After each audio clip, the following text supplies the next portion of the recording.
since we first set foot on Inazuma. So many things have happened since then.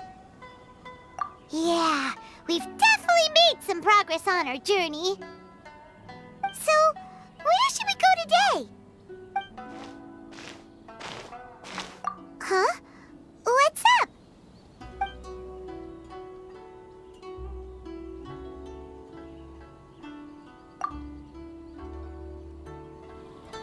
Hey! What the heck was that for? Doesn't want to talk, huh? Alright, let's convince him to calm down a little.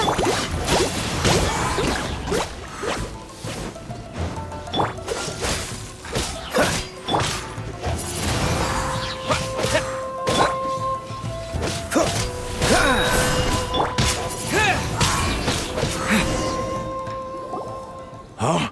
So you don't have a vision after all? Seems like I've mistaken you for someone else. At the very least, you should make sure you've got the right person before you go attacking them. No, wait! Even when you've got the right person, you shouldn't go attacking them out of the blue. It's dangerous. Have you ever met someone by the name of Kaedahara Kazuha? He carries a sword just like you. I've also heard that he possesses an anemo vision. That's none of your business. Never mind. You don't look like you know anything anyway. I'm wasting my time. What the heck is this guy's problem? Coming around here, waving that weird sword in our faces, and he didn't even apologize.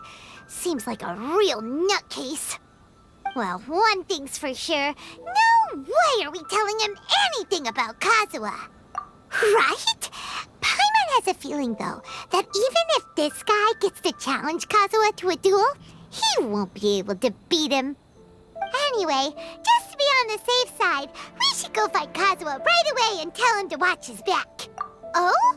What kind of hunch? A special connection? You mean beyond already knowing each other? Yeah, maybe a little. But then again, most people look pretty much the same once they start fighting, so that doesn't really prove anything. Anyway, there's no time to lose. Let's go tell Kazuha so we won't get into any danger. Paimon heard that the Crux fleet is stocking up in Rito at the moment. Let's look for him there.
Kazuha is. You're looking for Kazuha too, huh? Guess he must have done something impressive after all. Well, we took the small vessels into Rito on a routine supply run, only this time, as soon as we entered the harbor, we ran into a huge crowd of Inazumans, all of them wanting to know about Kazuha. If it's because of that battle on Nizuchi Beach, Captain Beto had a great run there too, but I don't see her getting this kind of attention. Kazuha keeps to himself most of the time. In fact, there are times when he doesn't even listen to the captain, but she just laughs it off. Oh, so you still don't know what he did? I've heard bits and pieces. Something about him blocking the Raiden Shogun's Muso no Hitotachi. Is it really as big a deal as everyone's making it out to be? Really? Wow. When you put it like that, it all makes sense. In that case, his newfound stardom is well-deserved. He was called away earlier by some people from the Tenryou Commission. They said they had something important to discuss with him. I thought they'd come to arrest him at first. Turns out they couldn't have been friendlier to him. Seems like they really respect the guy. Just a little while ago, this would have been completely unimaginable. Thank you! Guess we'll go pay a visit to the Tenryou Commission. All right then. I'll just stay here and carry on trying to fend off the crowd.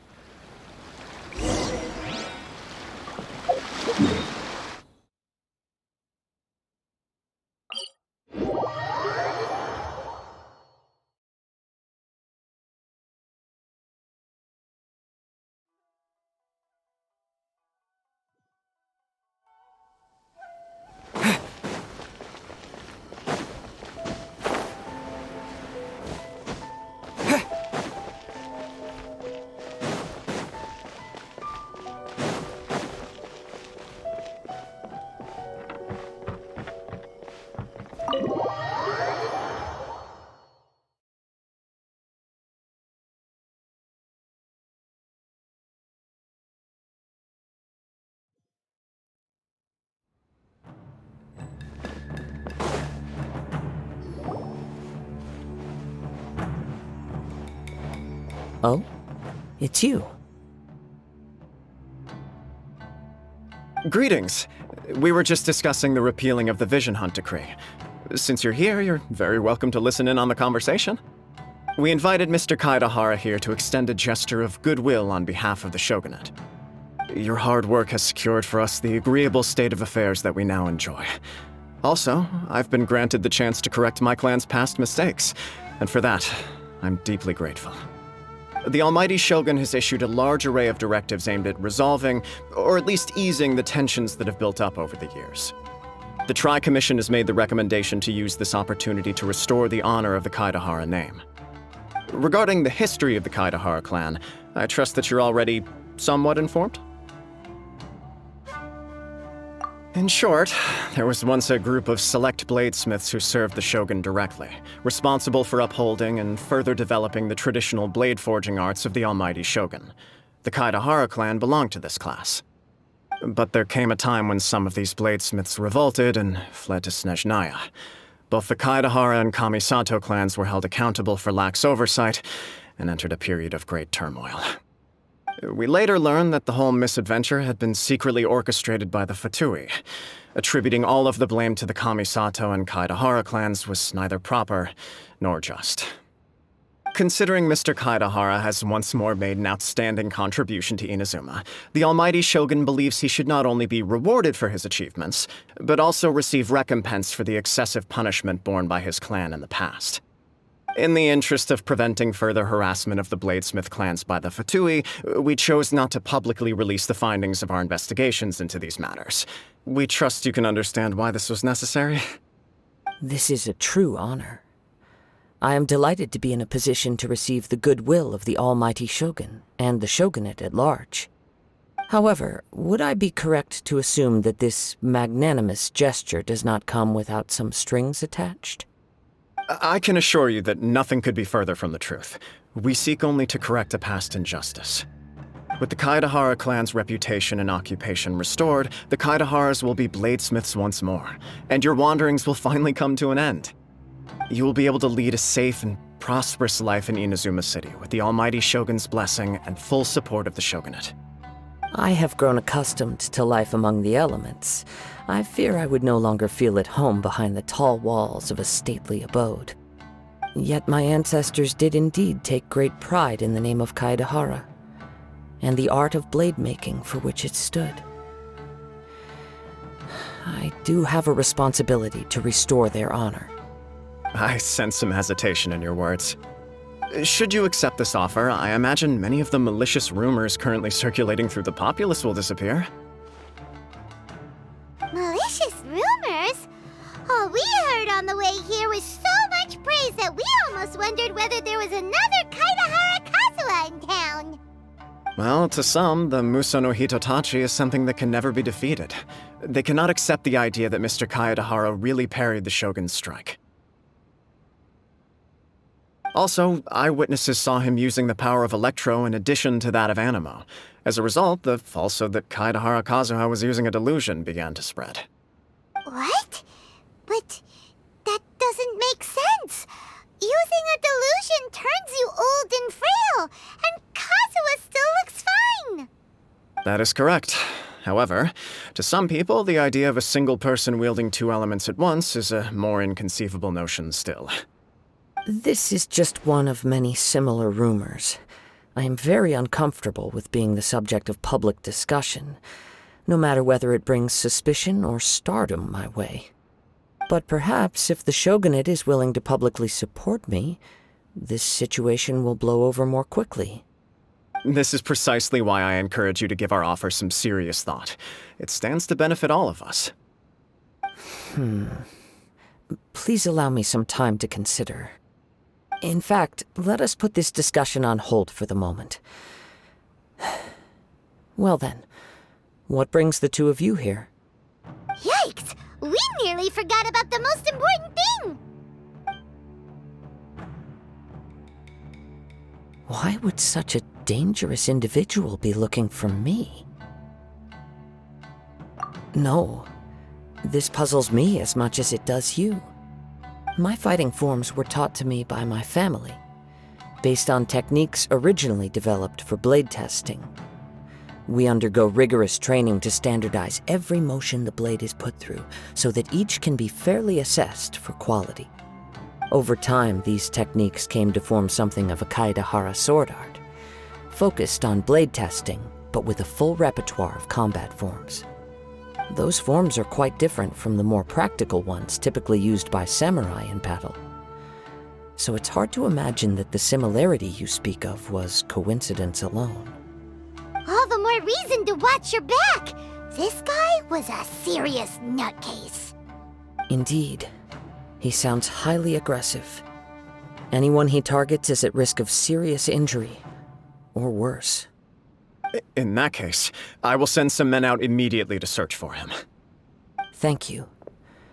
I must say I am now very curious about this matter, and I will also need some time to consider your offer. I will first join the Traveler in investigating the one who attacked him, then give you a conclusive answer upon my return. Very well. Please stay safe. Come on. Let's go and track down your aggressor. The detective agency knows the most about what goes on in town.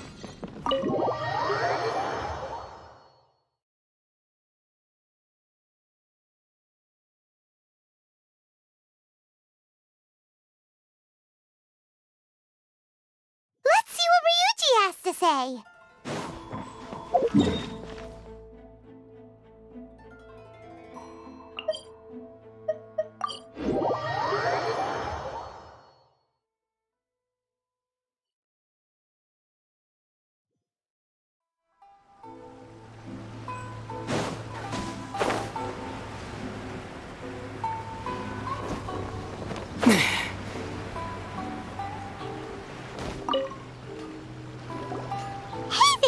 We'd like to ask you a quick question. Do you know if anyone around here has been looking for him?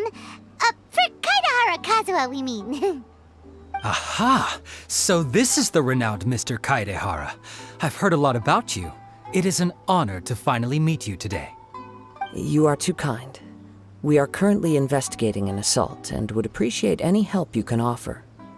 Oh? You were targeted in an assault? Let me think.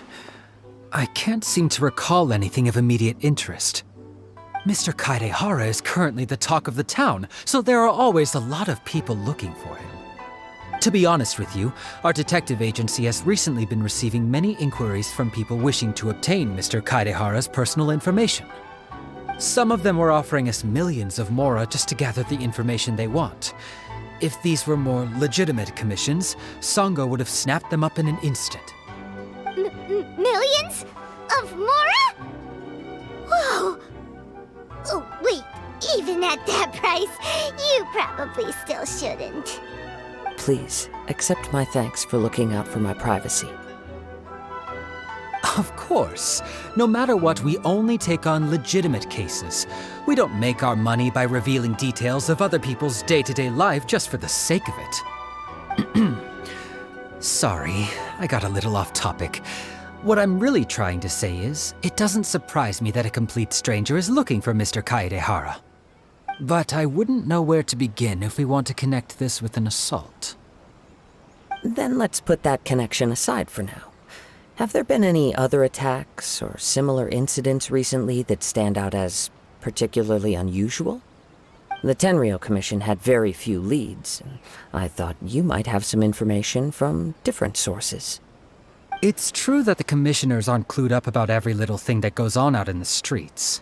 But typically, it's only the most trivial events that manage to escape their attention. If anyone had been out there attacking people, that would be assault, in which case the Tenryou Commission would absolutely get involved. That does make sense. Uh-oh. Looks like the trail's already run cold. I still find it difficult to believe that whoever attacked you hasn't been causing any trouble elsewhere. Few people possess your prowess in battle. So unless you were the first person he targeted, someone is certain to have been hurt by now. I am well aware of your talents. There is no need to be humble around me. In fact, I'm quite relieved that you were the one he targeted. It would cause me great grief to see someone become critically injured or lose their life because of me. For the poor victim, this would be a completely senseless crime. Don't worry, we'll find him. It seems you are every bit the selfless hero they make you out to be, Mr. Kaedehara. Surely this same concern for your fellow man is what drove you to fearlessly raise your blade against the almighty Shogun. You flatter me.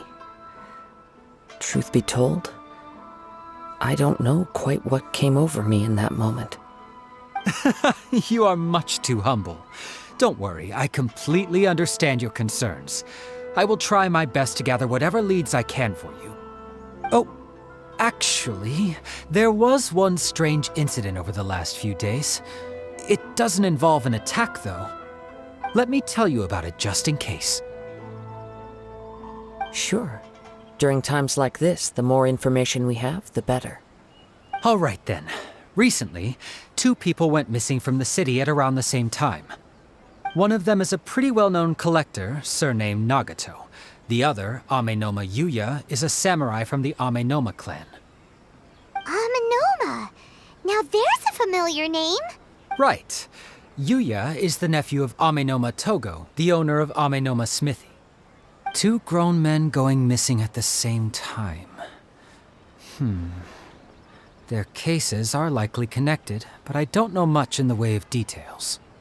I recalled this because Amenoma Yuya is also an accomplished martial artist who is skilled with the blade. Perhaps he is the one you are looking for. Understood, though it seems highly unlikely to me.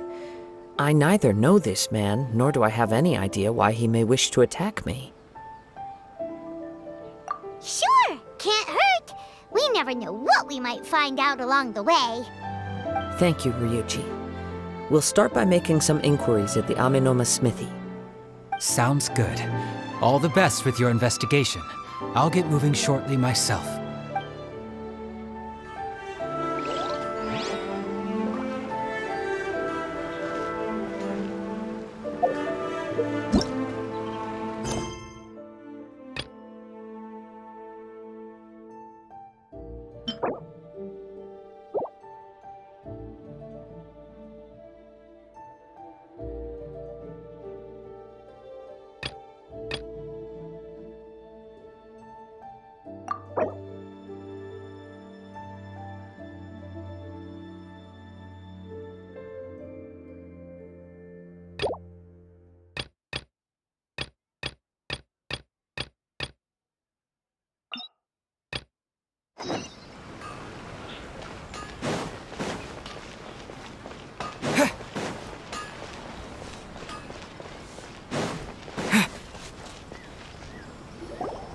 We haven't been to the Yai Publishing House in a while.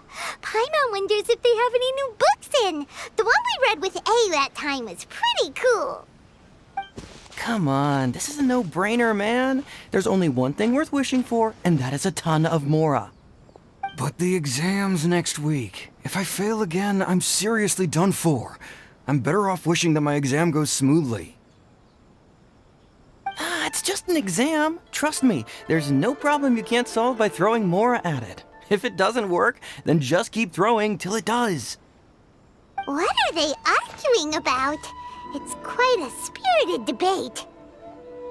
Huh? Really? You guys don't know? You need but stand on this land at midnight, lower your head and recite a special incantation, then your wish will come true. Looks like you guys really aren't in the loop. This, my friends, is the next big thing. A highly effective wish ritual guaranteed to make your wishes come true. A wish ritual? That actually works? Right? Even Paimon knows that's just not how the world works. I didn't believe it at first either, but that changed when it worked for someone I know.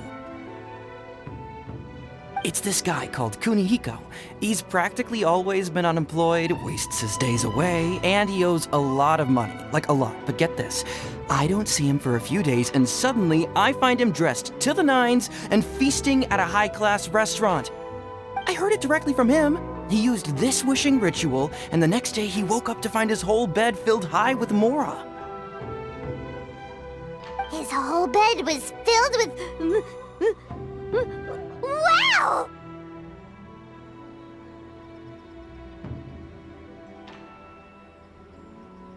Of course, I'm sure the part about waking up lying on a bed of Mora is a bit of an exaggeration. Whether you believe it or not, it's not exactly a difficult ritual. It can't hurt to give it a try, right? If you're still feeling skeptical, just ask around. There are a lot of very compelling stories going around these days. Really? Well, come on! Let's go ask around right now, shall we? Well, if it really is true, then just think of all the Mora Paimon could... Oh, and you'd finally be reunited with your twin, too. Let's go, let's go!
On closer inspection, it seems like there really are a lot of people talking about this kind of stuff. Hey, see those two? Paimon remembers them from the AI publishing house. One's an editor and the other's an author. Grasp the thought in mind. Clear like the light of the moon. As close as kin with you. No, thou. Wait, thee? Hear my summons, right? No, it's not hear my summons, it's heed my summons. Heed! You're never going to get it down at this rate. Hey, what are you guys up to? Whoa! Sheesh, you scared me. Okay.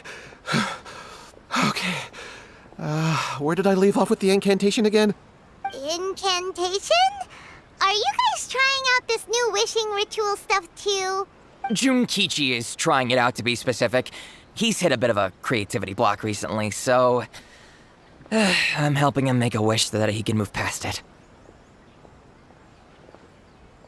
I mean, I obviously don't, but Junkichi never listens to an outside opinion, so all I can do is go along with it. Mr. Shigeru, can you please be a little more accommodating? This is extremely important to me. People have had all kinds of wishes come true. Become more attractive, get rich quick, ace their studies. I'm just a poor, struggling writer looking to get over a creative hurdle. Is that so much to ask? Anyway, I just know this is going to work.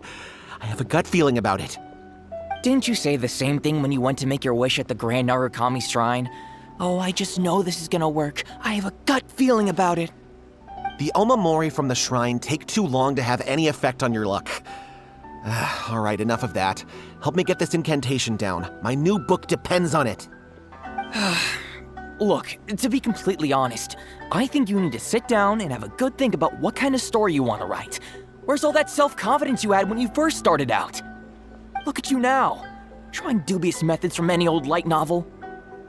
Wait. What? This wishing ritual comes from a light novel? Yep, it's from the one called A First-Hand Guide to Summoning Spirits. No, it's most likely a self-published title.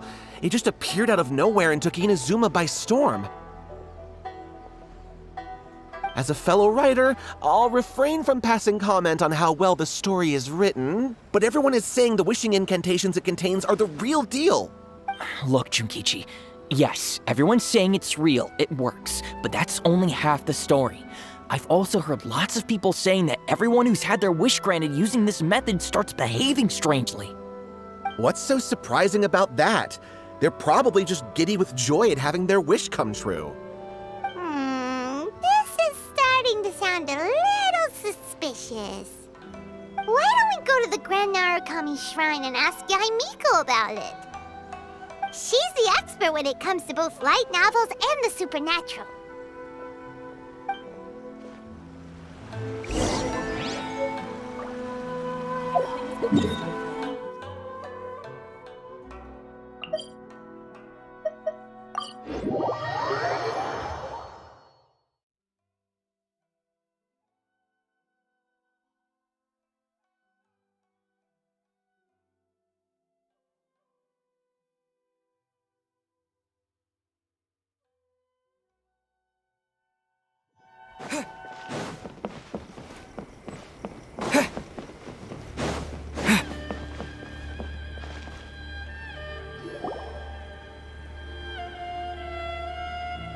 Miko! Great, you're here! Well, hello there, young ones. What brings you to the shrine? It just so happens that I have a wonderful novel here. I highly recommend it. Oh? Well, what did you want to ask? Well, we were just... actually, you look kind of busy. Is this a bad time? No, not at all. It's nothing major. Lady Guji, what do you mean, nothing major? I'm begging you, you've got to help me save my brother. It really is nothing major. I stand by that. Oh, but since you're so curious, let's have him relate the story one more time, just for you. You two seem to have a good relationship with Guji-ai. Please, put in a good word for me. You have to convince her to help my brother. Here's what happened. My name is Kato Yohei, and my brother is Kato Shingo. All he's ever wanted is to become a swordmaster, so he once asked Sensei Domon of the Meikyo Shisui art to take him on as a disciple. Domon turned him away, took one look at him and said he didn't have what it takes to train in the art of the sword. But my brother wasn't about to resign himself to defeat. He trained every day as hard as he could, and finally proved himself by defeating one of Domon's best disciples in a duel recently. But since his victory, he's been acting extremely strange. It's like he's become a completely different person.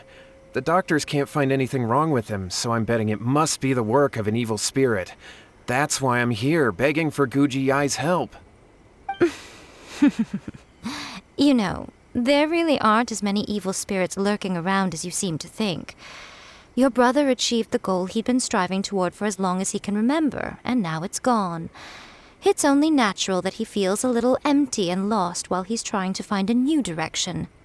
If it were me, I'd just leave him be for a couple of days. He'll recover on his own soon enough. No, Lady Guji. If you saw him for yourself, you'd know. I guarantee you he's not acting like someone who feels empty and lost. Oh, all right. Then tell me, when did your brother spar with Domon's disciple? About 5 days ago. 5 days ago, you say? Yes, Lady Guji. That's a long time for him to be acting up like this. I'm really worried about him.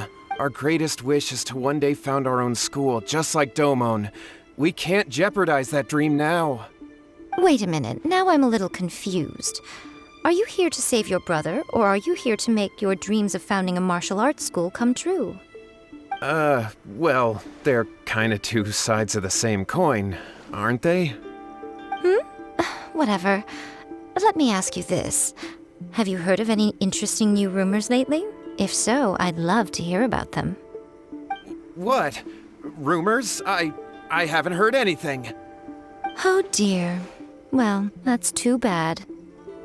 Lady Guji, please stop changing the subject. This is someone's life we're talking about here. Please, you've gotta help me. Miko, he seems really desperate. This thing with his brother sounds really bad. Come on, you should help him. Okay, fine.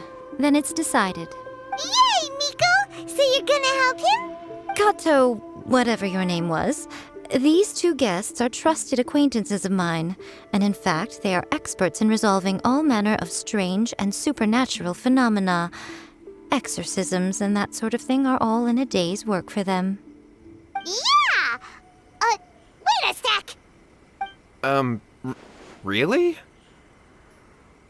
Is that hesitation that I detect in your voice? So let me get this straight.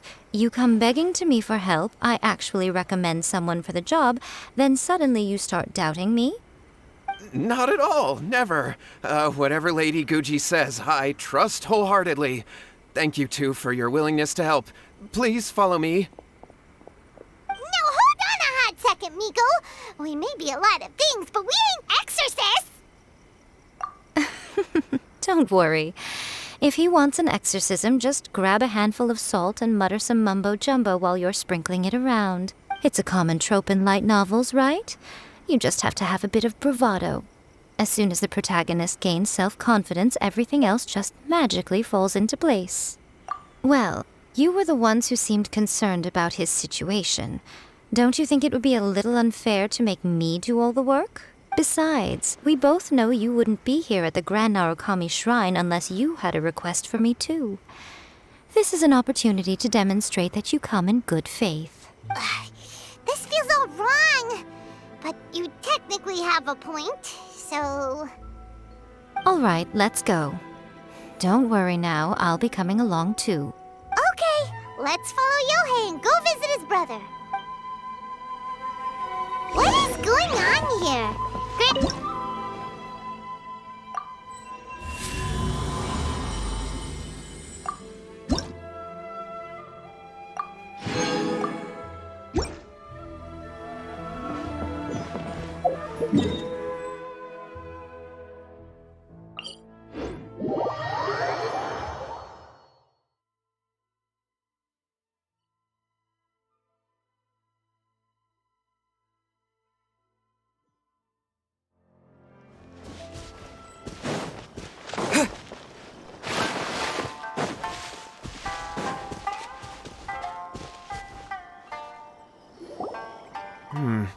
How strange. My brother's been meditating here pretty much constantly over the past few days, but now he's gone. Meditating? Yeah, it's something that he suddenly started doing after defeating Domon's disciple. He just sits there alone, talking to himself. It's pretty disturbing, actually. But that's not important right now. Where the heck could he have gone in his current state? This does pose a bit of a problem. If we can't find your brother, well, We can't perform an exorcism with nothing to exorcise, can we?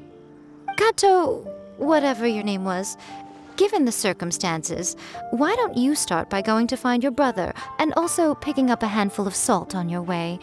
We'll need to use it during the exorcism. Okay.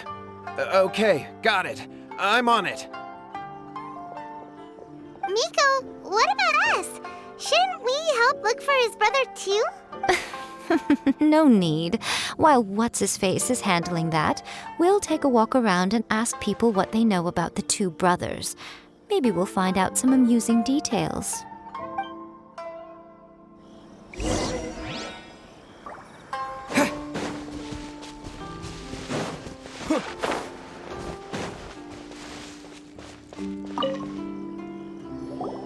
Hello, sir. We'd like to ask you about the Kato brothers. Oh, are you debt collectors? Yohei said to tell you not to worry. He'll be able to pay you back as soon as he has enrolled a few disciples. Huh? Debt collectors? No, we're not here for anything like that. But, it sounds like Yohei and Shingo have gotten themselves into a bit of a pickle. Well, yes, I don't think there's any disputing that. Those two don't have an ounce of dedication between them. They just hop between ideas and won't stick to anything. Huh? But Yohei said his brother has always wanted to become a sword master, and even asked Domon to be his sensei. That's true, yes. Shingo begged Domon to take him on, and eventually, he finally relented. But even after convincing a renowned sensei to give him a chance, he was the same as ever, bumming around in class instead of focusing on his training. In the end, Domon had had enough and kicked him out. But Shingo was resentful about it. He blamed Domon for not seeing his potential, and even declared that he would challenge a disciple of Domon to a duel. Wait, what? That's not what we heard. Oh, how interesting. We heard a slightly different version. My brother wasn't about to resign himself to defeat. He trained every day as hard as he could and finally proved himself by defeating one of Domon's best disciples in a duel recently. Yohei said that? That Shingo trained hard. That's ridiculous. He just lay there cussing to high heaven all day, every day. Some training regimen, that is. Yohei did tell me about Shingo winning the fight, but I took it with a grain of salt. You can ask Kenji at the village entrance more about that. He always has reliable information.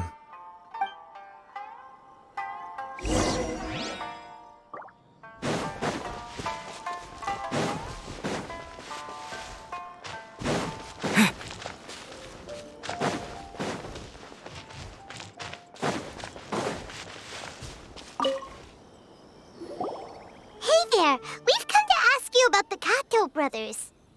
Oh, you mean Shingo and Yohei? Yeah, we heard that Shingo defeated an apprentice of Domon's recently. Is that true? Yes, it's true. Wait, so are you here because you heard they're starting their own school and you're looking to sign up? We're not here to sign up, but we would like to hear more details about the fight. Well, you've come to the right person. I actually went to watch it. I thought it was a joke when I first heard that Shingo was going to challenge a disciple of the Meikyo Shisui art. But when he drew his sword, he became a whole different person. The way he handled his blade, it was like flowing water, mesmerizing to watch. Domon's disciple is no pushover, but he was absolutely no match for Shingo. Is Shingo really that strong? Yep, he seemed pretty euphoric after winning the duel too.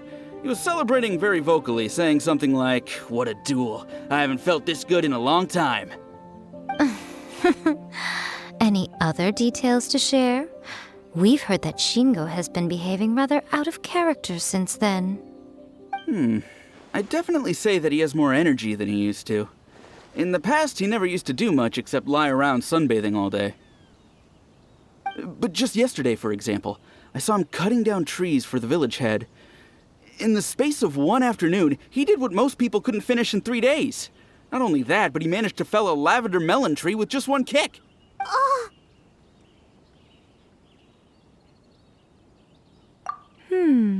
Quite impressive. Things got weird after that, though. The village head brought out some tofu for him, and he just flipped out. He shouted, "What is that stuff? Keep that away from me!" and then ran off. Lady Guji, esteemed exorcists. Finally, I found you. I found my brother. He's at the waterfall, and I've got the salt you asked for, too. Come on, let's go! Oh, as much as I'd prefer to stay and hear some more delicious details, I suppose we'd better be going now that he has been found.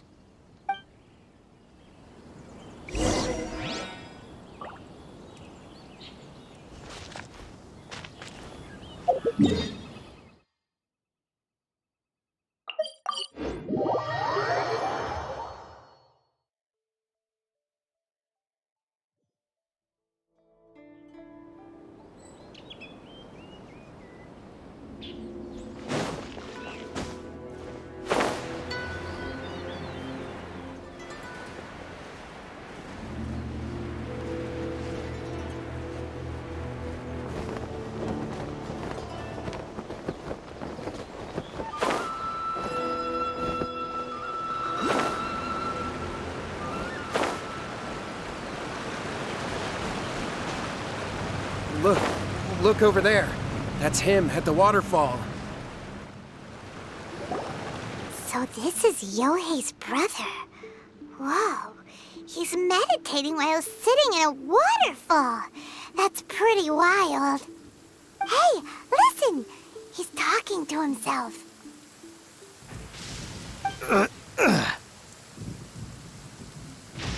Woo! How's that? Can you feel it? Can you feel the feeling of manliness? Found your own school. Ha! So shallow. How can a manly man aspire to something so lame? Please, spare me. Spare me. I can't feel the manliness. I can't even feel the cold anymore. I can't take any more. I'm gonna die. Yohei. Yohei! Save me! Save me! Did you hear that? All the nonsense aside, he's going for help! Huh? Who goes there? He stood up, and now he's coming this way! No, don't come any closer! Help! What do we do? Miko, think of something! Oh, poor thing. Yohei, your brother's life is hanging in the balance, and he's using his final breaths to call on you for help. Whatever shall we do? Well, how should I know? The way it looks to me is that Shingo feels terribly resentful to you about something. Would you mind telling me what that's all about? I don't know what to tell you. I don't know. You don't know? But surely you should have more insight than anyone else into how your brother came to be this way? Yohei, I suggest you think very carefully before you open your mouth again. This is a life or death situation.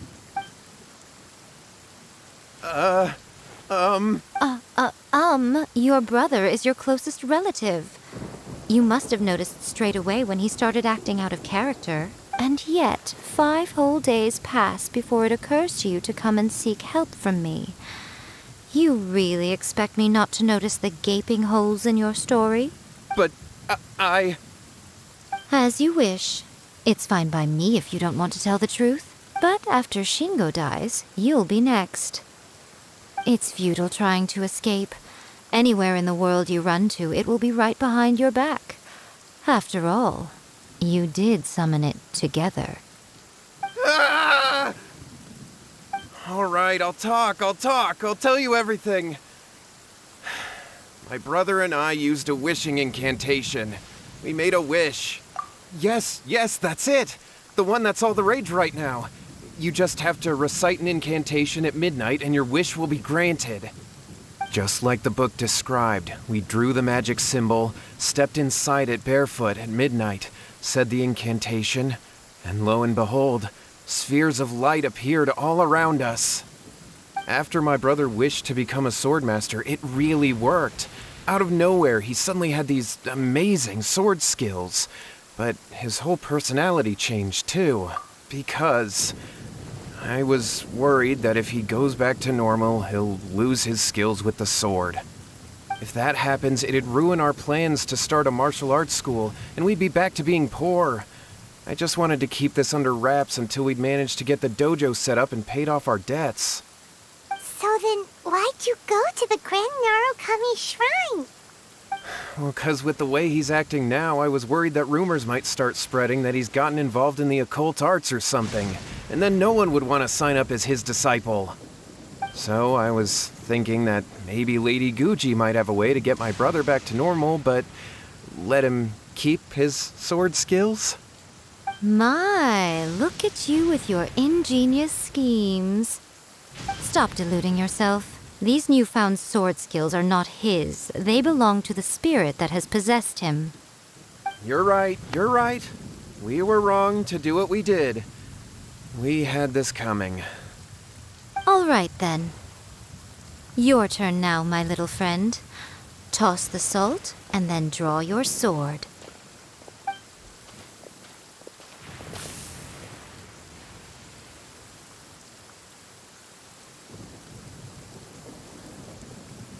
What is that?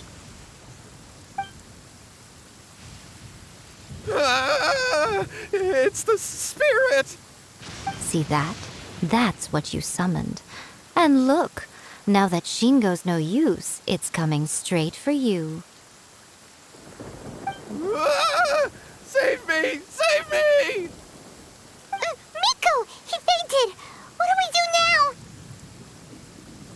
We do nothing.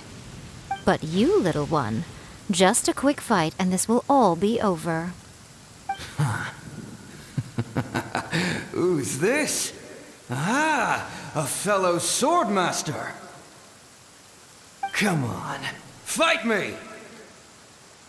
He's coming! Be careful!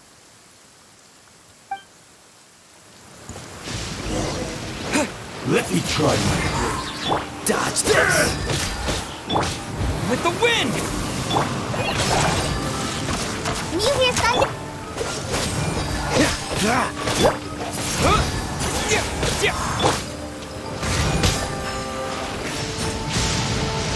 Freeze! Wind blade! Oh, so sorry.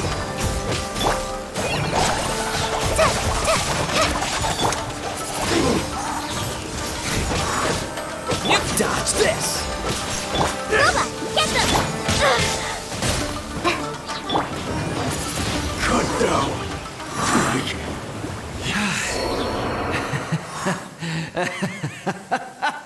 That was great! Excellent! Whoop! What a rush! I haven't felt this great in a long, long time. He disappeared! But he looked pretty content at the end there. Huh. Well, Paimon sure is confused. Do you know what that was all about?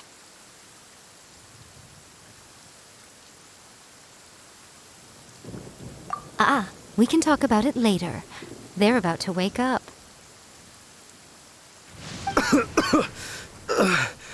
What am I doing here? Yohei? Yohei, is that you? Shingo, are you alright? Yohei, I had the weirdest dream. I dreamed that I wasn't a useless loser with a sword anymore. I even beat one of Domon's disciples. I thought we could finally open a dojo of our own now. But then I realized I couldn't control my own body. And there was this voice in my ear talking to me constantly. I was terrified and I wanted to take control of my body back, but I couldn't. And the voice kept talking about manliness. Shingo, we shouldn't have made that wish. We summoned a spirit and it possessed you. Yes, and had we not come to your rescue, your life would have been over before too much longer. Then the spirit would have haunted your brother until he died of fatigue too. Thank you, Lady Guji. And thank you for your assistance, exorcism experts. All right, take him to get some rest. He's very weak right now, having been possessed for quite a few days. He will experience a high fever, but it won't be fatal. Remember, this is the price you pay. At this point, I would normally lecture you on the dire consequences of using occult methods to obtain power that does not belong to you. But I think you get the picture now, don't you? Yes, we understand now. We won't do it ever again. Thank you, Lady Guji. Thank you, exorcists. We'll be on our way then. Come on, Shingo.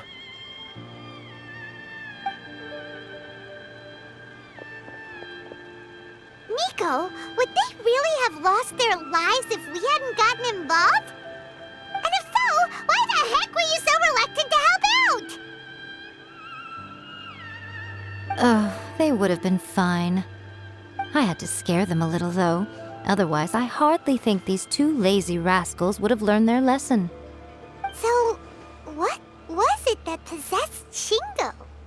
You saw it all for yourselves. I'm sure you can figure out what kind of spirit had possessed him, can't you? Ah! Paimon's got it. It was an Oni. Correct.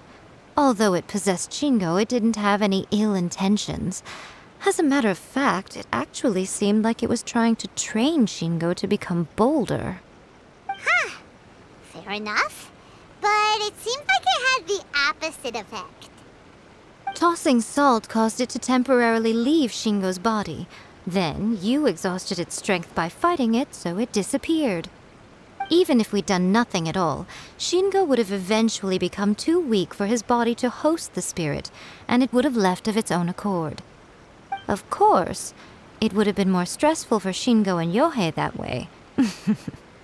Still, the experience may ultimately have been more effective than me scaring them into submission with a little exaggeration. Whew. Well, the main thing is that nobody got hurt. All right, seems like we've wrapped up everything here. Come on, off we go. Hold on, Miko. You say everything's wrapped up, but are you sure about that? You mean you disagree? Oh, you mean that they got the incantation from that book. Yes, I know the one. Actually, that book's the whole reason we came looking for you at the shrine today. Incantations seem really popular right now. Human beings don't have powers like us yokai. It's quite understandable for them to be interested in incantations to summon the supernatural. That's not the point. The problem is that the incantations in the book are actually capable of summoning spirits and stuff, and loads of people are trying it. Even then, humans only have so much strength. Even if they do successfully summon a spirit with the incantation, it won't stay with them for very long. I really wouldn't fret about it. But who wrote this book, and why? Don't we think there might be a bigger safety risk here? What do you think, Traveler? Well, when you put it that way, she has been pretty trustworthy so far. She said from the beginning that it wasn't anything major. And so far, there hasn't been any big danger. Lady Yai, I finally found you. Kuroda, what are you doing here? I'm here to report on Yai Publishing House's sales for the last month. All the numbers are here. Please, take a look. Let me see. What? We're losing market share? Yes. Overall bestseller, reader's favorite, and trending ranking. We're being beaten in all categories. One book is topping the charts. It's called A First-Hand Guide to Summoning Spirits. Both of you, back here now! Miko? What is it? You have a really scary look on your face right now. Things just got serious. A first-hand guide to summoning spirits is an all-round hit, summarily beating the novels of the Yai Publishing House by every analysis. Just what is that supposed to mean? I worked extremely hard to promote our latest featured work, and now a rival book comes out of nowhere and steals our thunder. If this isn't the very definition of intolerable, I don't know what is. I have to come up with a counterplan, and you are going to help me. Huh? How is this our problem all of a sudden? Paimon, please. Who wrote this book and why? Don't we think there might be a bigger safety risk here? Oh, am I to take it that the safety of the people of Inazuma isn't so important in your eyes after all? Wait, what just happened?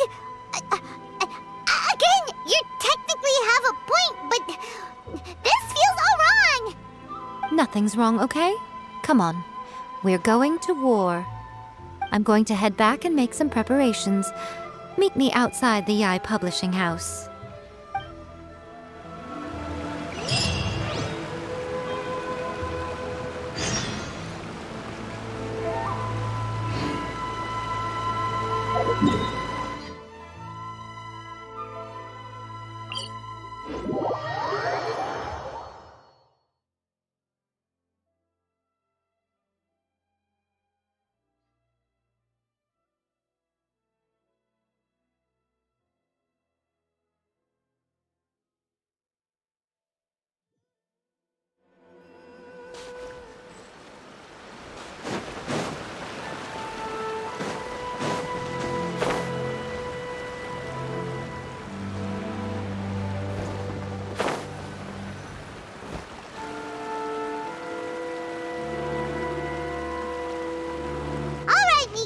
We're here.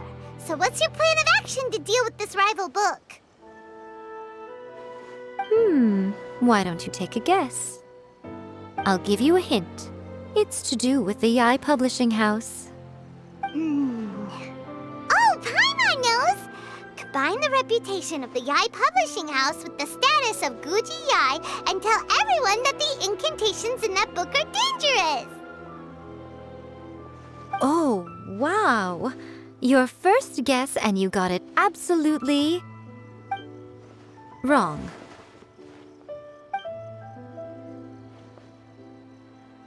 Yeah! Wait! Seriously? That wasn't it?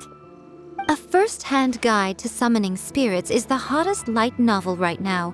If we did as you suggested, we would effectively be advertising to everyone that the incantations are real.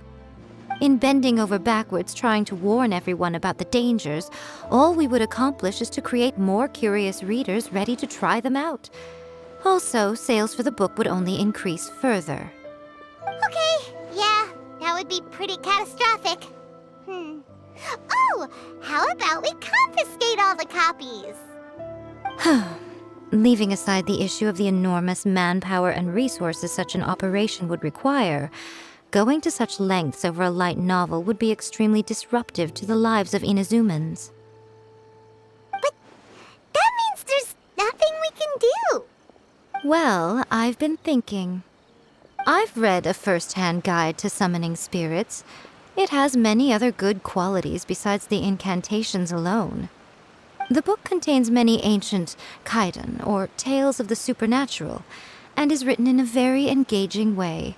That is why the book has become so popular. I think we're going to have a difficult time trying to rein in its popularity while it's the only work in its league on the market. That's right. How do you get rid of the next big thing? You replace it with the next big thing. So what we're going to do is create Inazuma's newest hit novel. Smash our rivals' sales numbers and win our readers back. That is how Yae Miko wages war.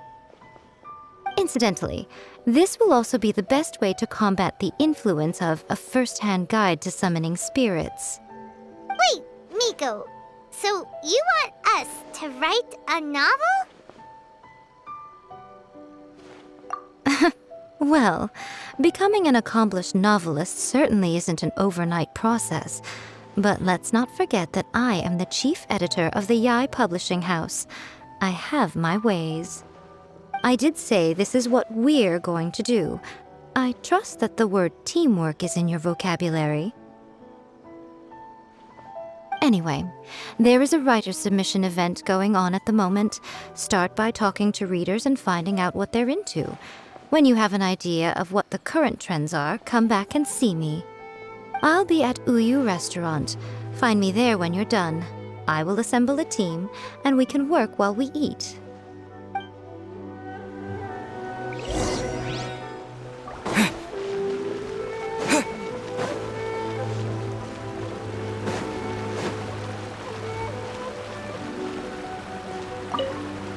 I've been reading light novels for a long time now. I'm mainly into big, ambitious fantasy works with an original core concept and good storytelling.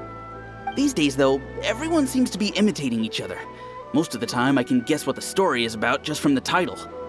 The only recent book worth mentioning is A First-Hand Guide to Summoning Spirits. Not only is it a good story, but the descriptions are really true to life. So much so that I'm almost wondering if maybe the author really has met all those yokai before.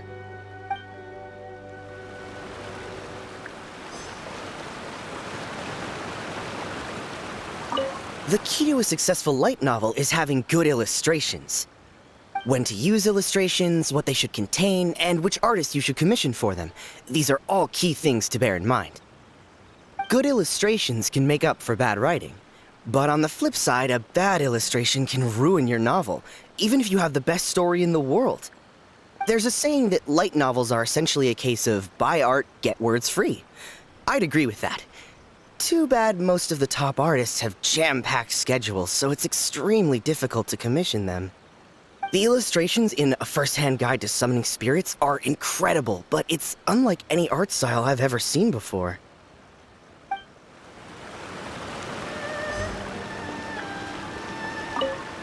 I'll be honest, I read light novels for the cheap thrills. In most traditional stories, the protagonist usually has this long and drawn-out character arc, usually involving a process of separation, loss, and ultimately growth and renewed strength. It reads well and everything, it's just a little slow-paced for me. By contrast, there's this popular light novel at the moment called A First-Hand Guide to Summoning Spirits, where the protagonist is super strong right from the get-go. That's what I mean by cheap thrills. Action-packed right from page one. The protagonist is a kitsune who has not only mastered the secret art of incantations, but also tea ceremony, painting, and calligraphy. There's much more to light novels than Paimon realized. Let's go tell our findings to Yai Miko.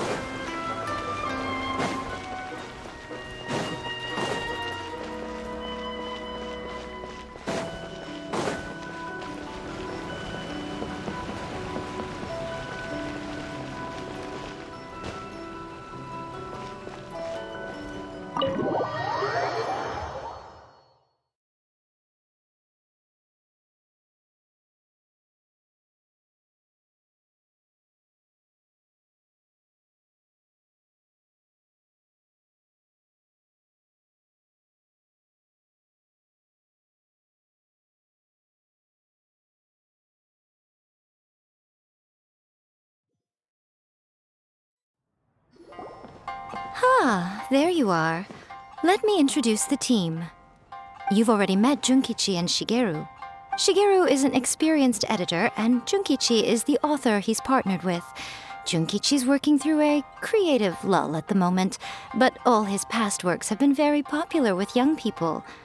He's developed a distinct and enduringly popular style. Satomi is Yai Publishing House's ace in the hole. Her specialty is that she can write all kinds of completely different stories and all under different pen names. As for what those names are, well, that's a trade secret. They will be teaming up with us to collectively create the novel that knocks A First-Hand Guide to Summoning Spirits off its perch. So, feeling better about my plan now? Uh-huh. It definitely makes sense. Now then, tell me what you found out about readers' preferences.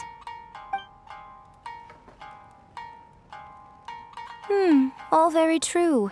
An original core concept, a fast pace, quality illustrations, and lots of action. This is the formula that will guarantee good sales numbers. More importantly than that, even though it's a work of fiction, we have to deliver a sense of realism. Paimon followed pretty much all of that, but there's still one question. What are we actually gonna write about? For example, we know we need an original core concept, but how do we come up with one? Before you can answer that question, you have to understand your target audience. Take a first-hand guide to summoning spirits, for example. When I read it, all I find is common knowledge to the kitsune. But to the general public, it's bursting with new and interesting ideas. It all comes down to the size of the information gap between author and reader. As a traveler, there must be a great many things you know that are complete unknowns to the people of Inazuma. What is commonplace to you may be fresh and original to them. Oh, right! So maybe we can take inspiration from our time in Mondstadt and Liyue.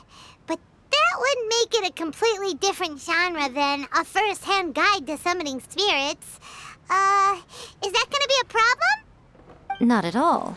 You don't have to worry so much about how to compete with that book.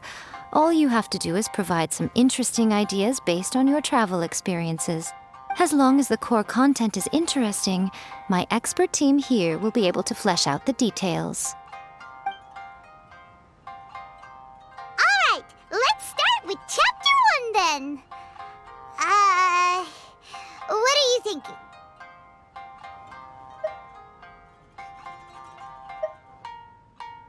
This sounds like a great one! Let's see here. The protagonist arrives in Mondstadt for the first time to the sight of a dragon flying around and wreaking havoc on the city. With the help of some trusty companions, the protagonist successfully defeats the dragon. But then, the dragon suddenly turns into a beautiful young woman. Human, let us work together to build a better future. The love story between human and dragon begins today? Well, that was an unexpected development. What happened to the grand adventure? What? But that's so misleading. Out of a maximum of 10 points, I'd give that a 9. The story certainly goes in an unorthodox direction, and the Dragon Girl sounds destined to be a hit character. Approved. What the heck? Good job, little one. You're not only drawing on your own experiences, but it seems you're filtering them through the lens of the kinds of light novels you've read in the past. I think you really understand what we're trying to do here. Thoughts from the experts? Are we able to work with this general framework to make an interesting story? Yeah, we think it works. I tend to overcomplicate the core concept if I'm not careful, so this deals with that problem. That's good. Okay, we're done with Chapter 1. Let's move on to Chapter 2. Huh? Won't that do for now? Readers will devour your content a lot more quickly than you'd think. If we don't keep delivering the goods now we've caught their attention, all our hard work so far is in vain. Hurry, Chapter 2, let's go. Can't you see that Satomi is waiting? What's wrong with you? You don't look so good. What a pity. I thought your beginner's luck would carry you a little further before it came to this. But alas, the time has come prematurely. Before it came to what? What's happened? The bane of our existence, writer's block. It's your arch-nemesis for life, appearing without warning and inflicting a pain worse than death upon the writer. They sell their souls just to get their muse back. Sounds awful! When this happens, the best thing you can do is have a bite to eat and take a proper break. Boss, get me a plate of fried tofu, and get some kushikatsu for these two. Just the basic kind will do. Don't worry, this is my treat. Your treat? Oh, wait a minute. Miko, we'll be getting paid for all the hard work we're doing, right? Of course, everyone that takes part in the creative process will be paid. Alright, cool. Then let's press on, shall we? Don't give up now. For the sake of our paycheck, get your brain going! Ooh! Does this mean your inspirations come back?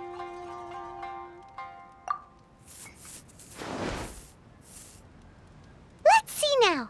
The protagonist arrives in Liyue and befriends a young man who doesn't have the money to pay for anything. Only later do we find out that this young man is none other than Rex Lapis himself. With the help of the Qixing and the protection of the Adepti, I am free to roam this vast realm. Is this the kind of cheap thrill that guy was talking about? I give it a 9.8. The story is fun and action-packed with no dark undertones. Also, there are a great many legends about Rex Lapis. I'm sure it will spark the people's curiosity. I, for one, think there's a sizable market for this. Approved. Alright, well, let's just hope Zhongli doesn't mind. Great. Well, now Satomi can get started on that. Leave it to me, Lady Yai.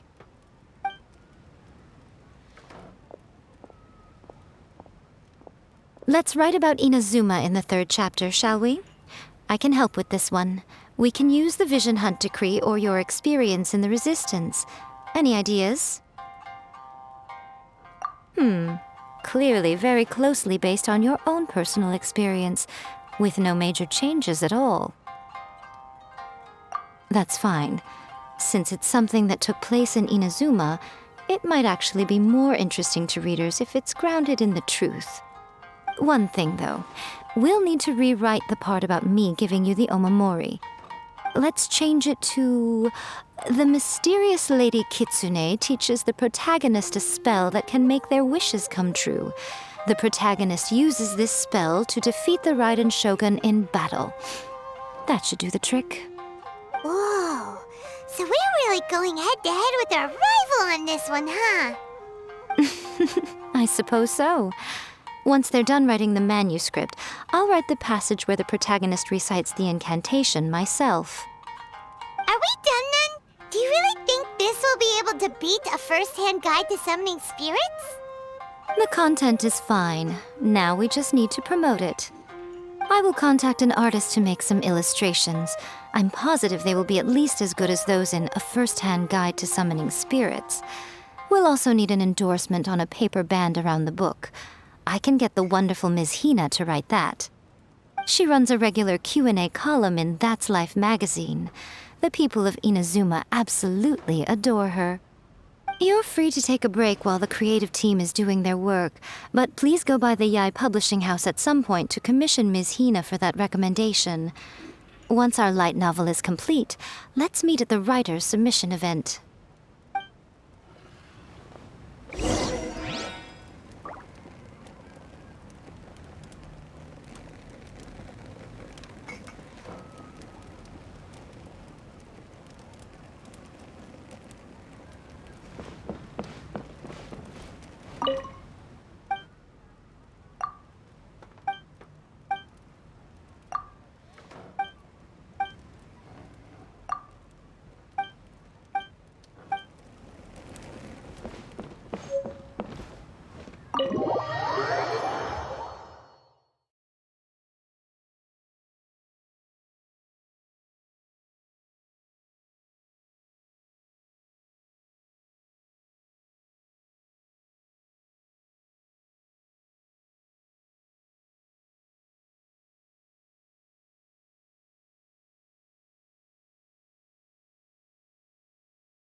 Miss Hina doesn't usually do endorsements, but since it's Lady Guji that's asking, we'll see what we can do.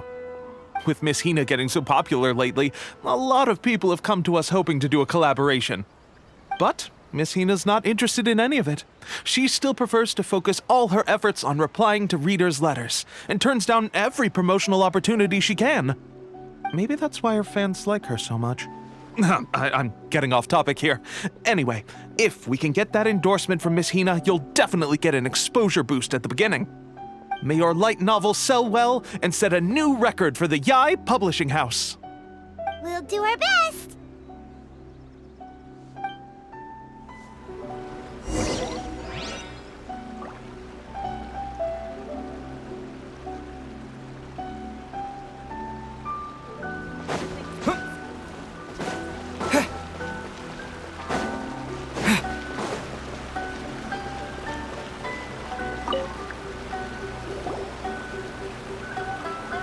Are you sure you'd like to submit this entry?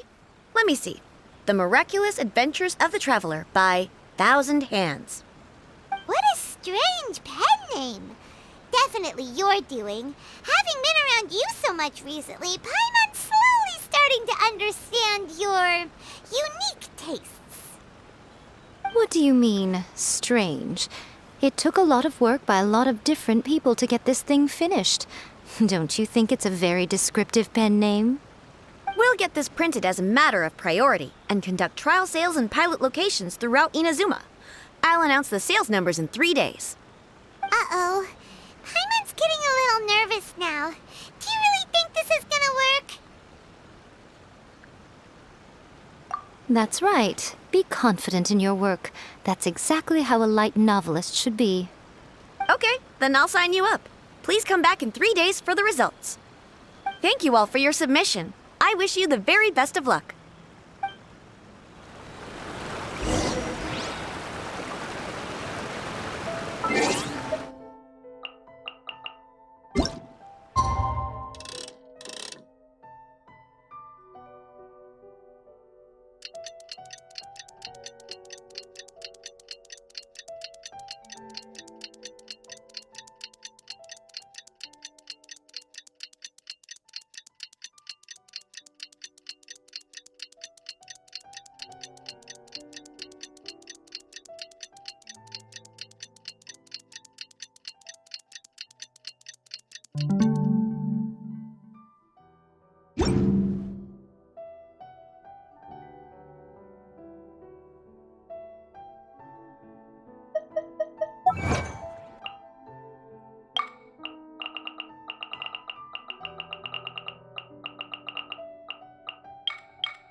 Ah, if it isn't Kaedehara Kazuha.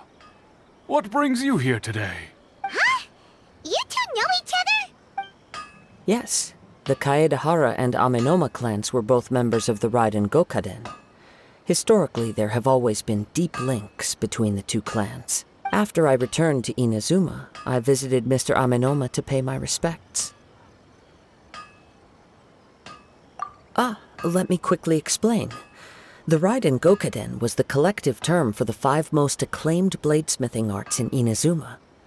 The techniques of blade making were personally bequeathed to the Raiden Gokaden by the almighty shogun, and over time, further honed and enhanced by the most talented craftsmen. Unfortunately, a series of events led to the gradual decline of many clans in the bladesmithing trade.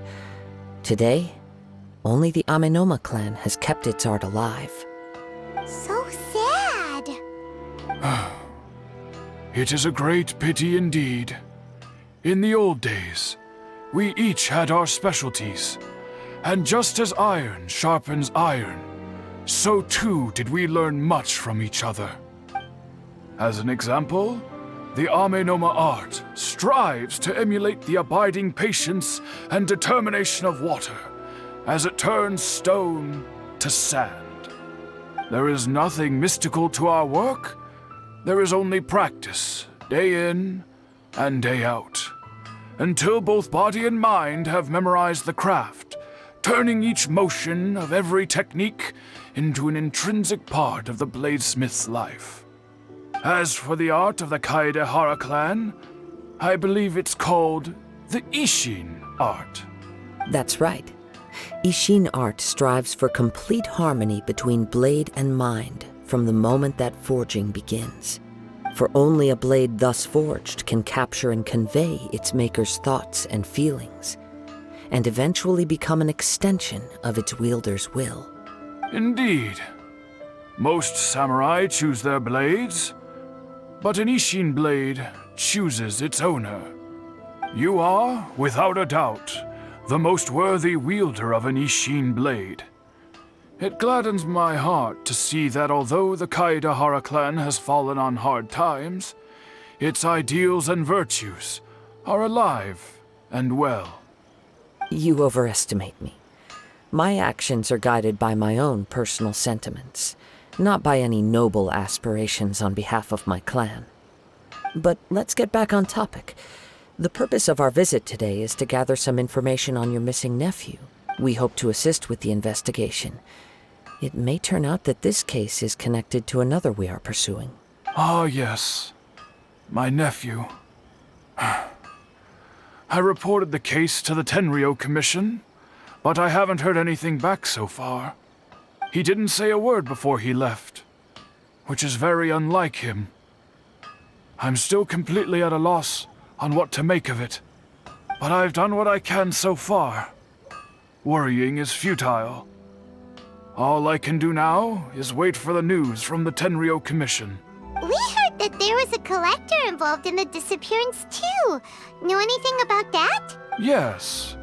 On the morning that Yuya went missing, he gave me a very cryptic look and said that he was going to give me a great gift. I believe he went to collect the item from Mr. Nagato after that. The next thing I heard was that a fire had broken out at the warehouse, and neither of them came back.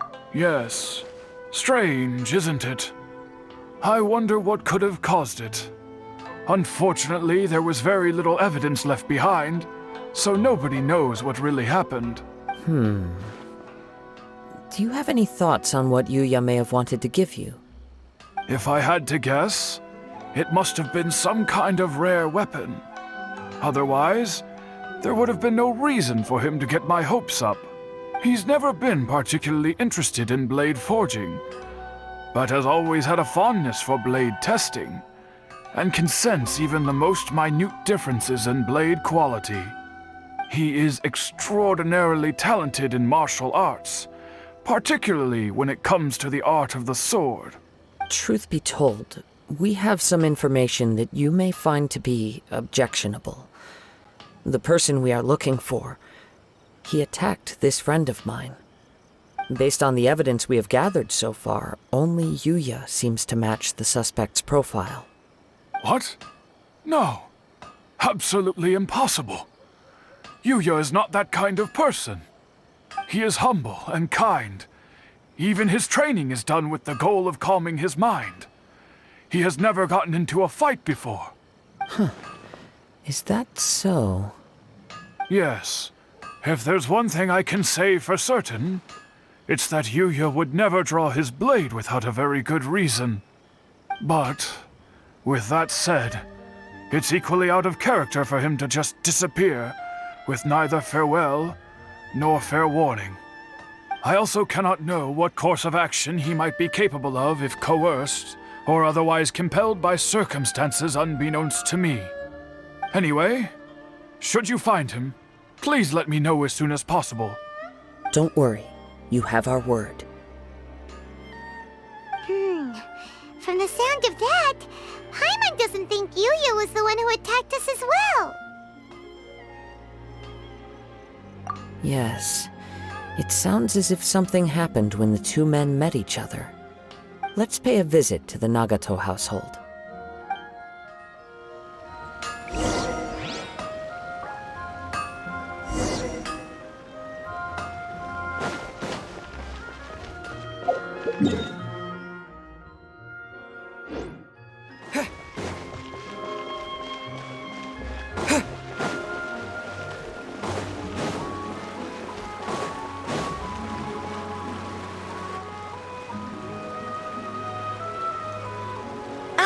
You've all finally made it. Good news, everyone. I just received word that your light novel is flying off the shelves. Multiple sales locations are asking when we'll be printing more copies. Woohoo! That's great! This level of success is an amazing accomplishment for a new work. Most new books don't sell 30% of what you've sold. I have free copies for each of you here. Please take them.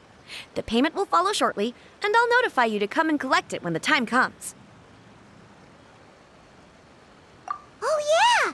The whole reason why we made this light novel was to combat the influence of a first-hand guide to summoning spirits. We sold a lot of copies, but it doesn't feel like we accomplished our goal. How do we know whether it worked? Oh, don't worry. The change is already underway.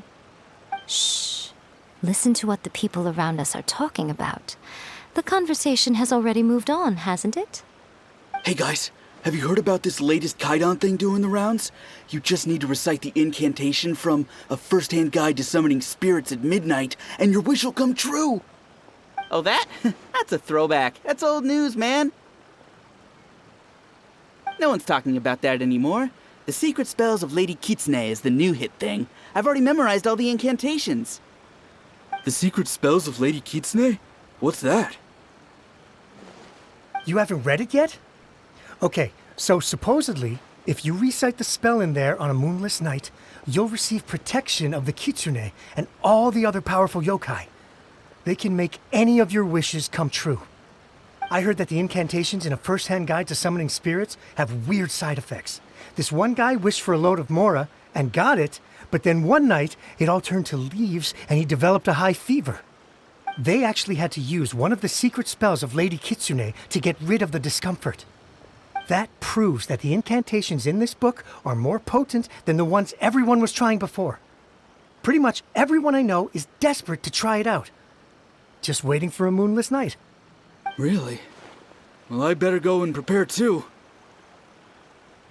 Well, feeling less worried now? Wow, you're right! Everyone's shifting focus! But what's this moonless night that they're talking about? Hyman doesn't remember that detail from the brainstorming session. This is something that will become very important to us further down the line. All right, it's time to move on to the next phase of the plan. There's a phase 2? Of course. Behind every book that hits the market lies an author, right? Oh yeah, if we leave him to his own devices, he might just write another guide to summoning spirits. Also, we still need to figure out what his motive for writing it was. Exactly. That's what we need to take care of next. Fortunately, I've already managed to identify the author. He's a failed light novelist named Tomoyuki. But when we went to ask him about it, he had no recollection whatsoever of having written the book. Yes, this is another case of possession. Only this time, whoever possessed him actively sought him out. After his novel submission failed, he was walking aimlessly in Araumi. In frustration, he shouted out, "Please, someone, anyone, help me write a truly amazing novel!" After that, he lost consciousness. But the spirit that that wrote the book has already left him now, right? So what are we supposed to do? Simple. It wrote a summoning incantation in the book, didn't it? So we can just use its own method to make it manifest itself. And you, my little friend, are the perfect candidate for this role. Oh, what are you talking about? The fun's just about to begin.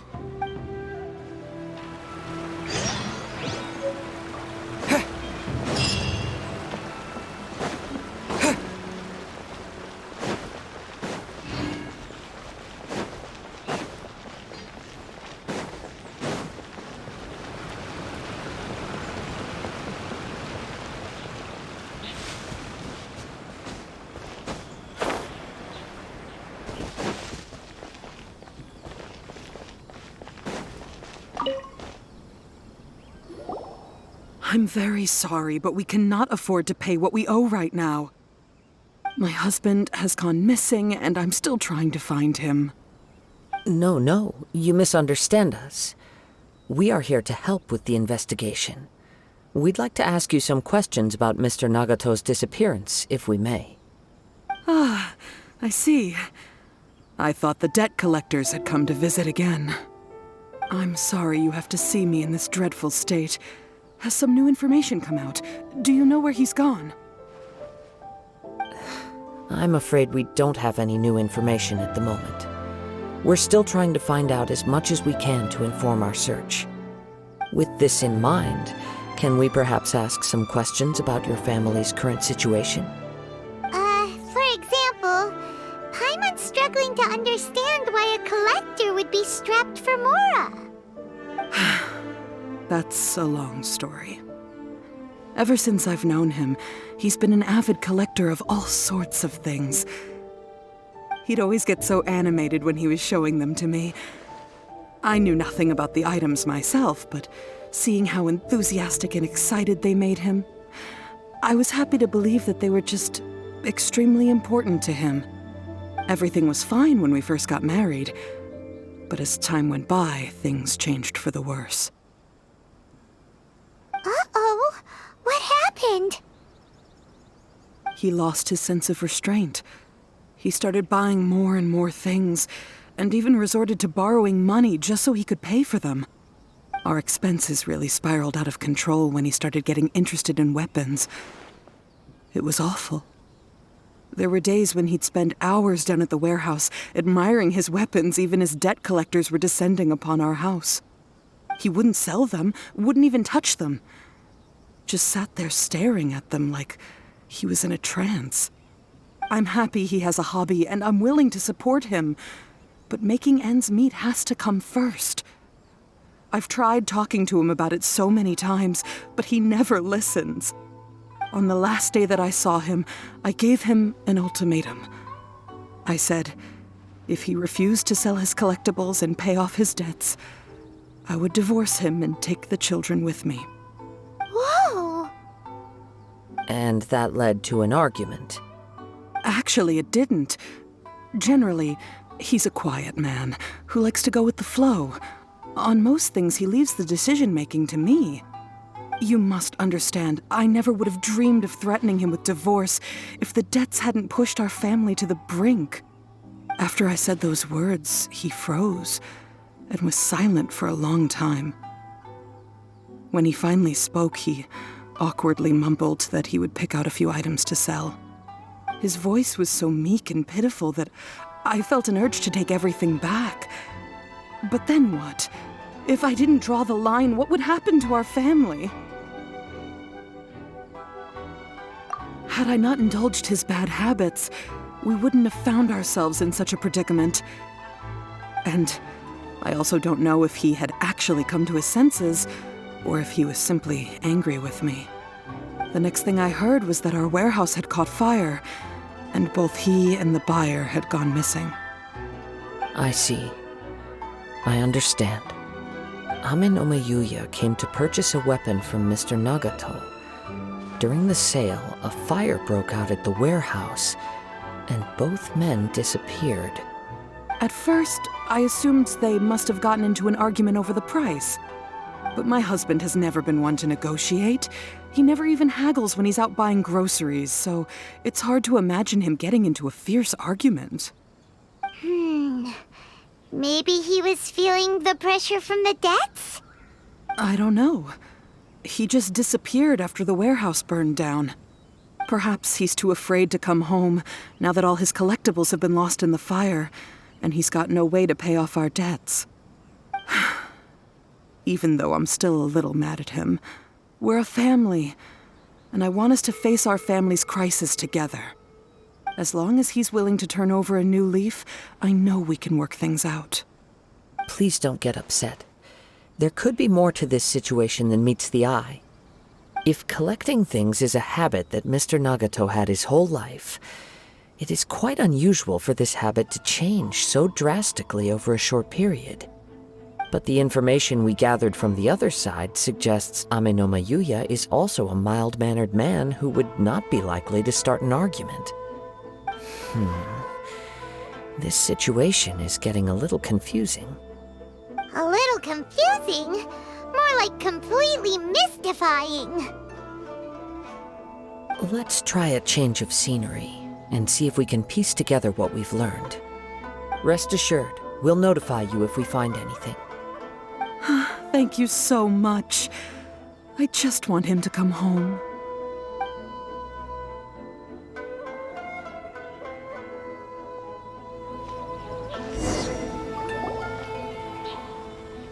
Based on the information we've gathered so far, I can only surmise that the sales meeting between the two men was somehow the catalyst for their disappearance.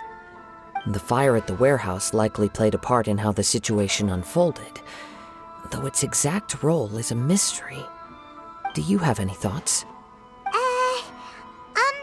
Well, Paimon was thinking that maybe someone accidentally knocked over an oil lamp and... Nope, never mind. Paimon's brain needs to rest for a while. Over to you. That is the most likely conclusion based on everything we know. What started as a disagreement over the price escalated and ultimately turned into a tragedy.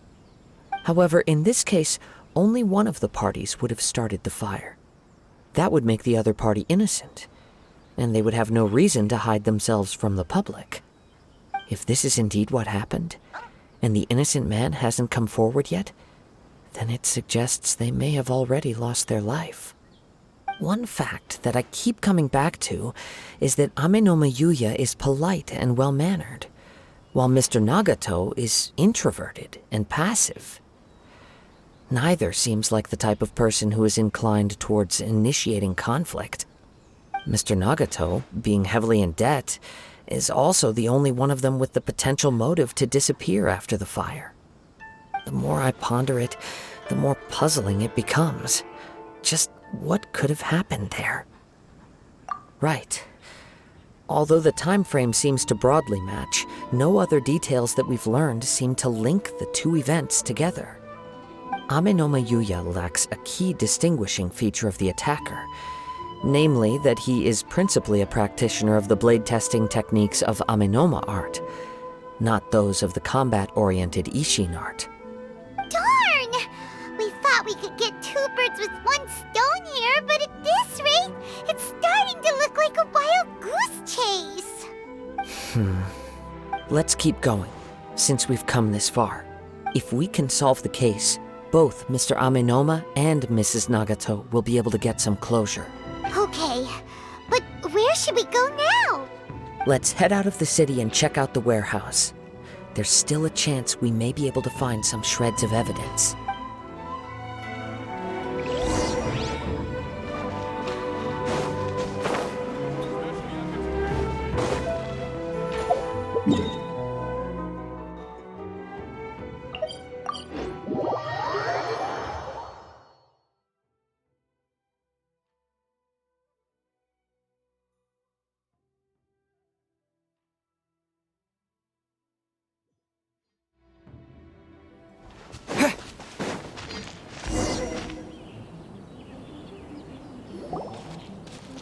Wait. I hear something ominous in the wind. Oh! This must be another one of those sounds that only you can hear. As sketchy as that whole thing seems, you did put it to good use when we were chasing down that vision thief at Beto's tournament, so... Now I'm picking up a strong scent in addition to the sound. It's right around here somewhere.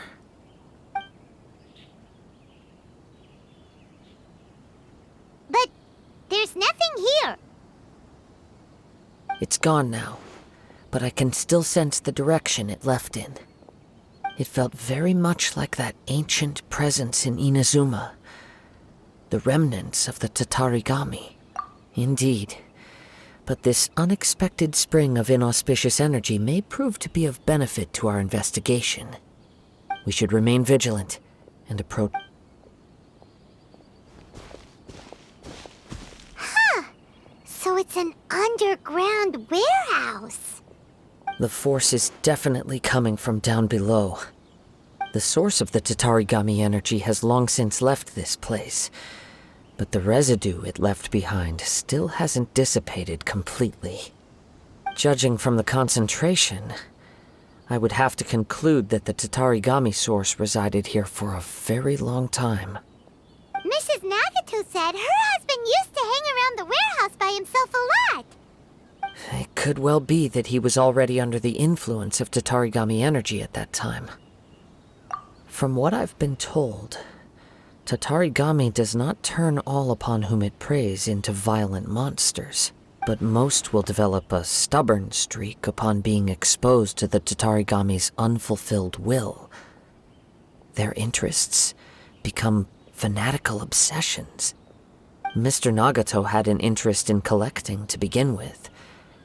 The influence of Tatarigami could explain why he became an obsessive hoarder, amassing more and more possessions, even as he put himself in grave debt. So what should we do now? Go down and take a look? Step back. I'll open the door and take a look inside. If we don't open this door, we can move no closer to the truth. You needn't worry. Both of us have faced far greater dangers than this. Relatively speaking, the risk here is trivial.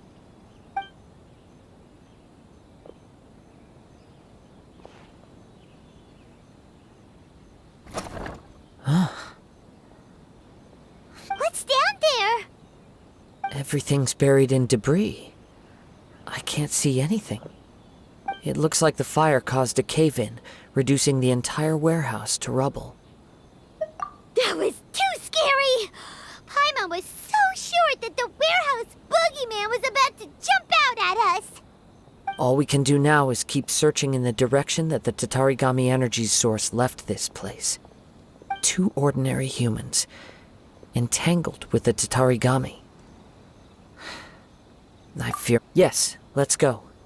If nothing else, it's vital that we find out where this Tatarigami energy is coming from. Quiet your mind and focus on what you sense around you. Perhaps you, too, will perceive its ominous presence in the wind.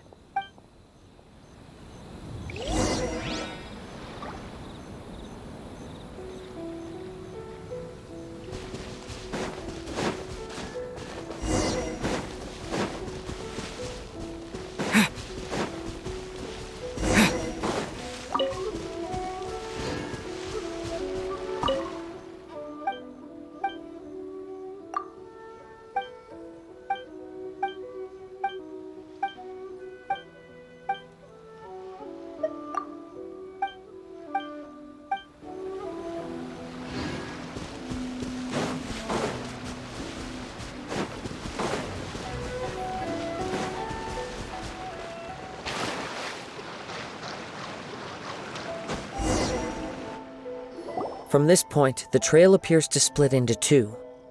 The main source of the Tatarigami energy continued on into the distance, but a small portion remained here, and seems to be dissipating slowly. Quite possibly. Let's search the area.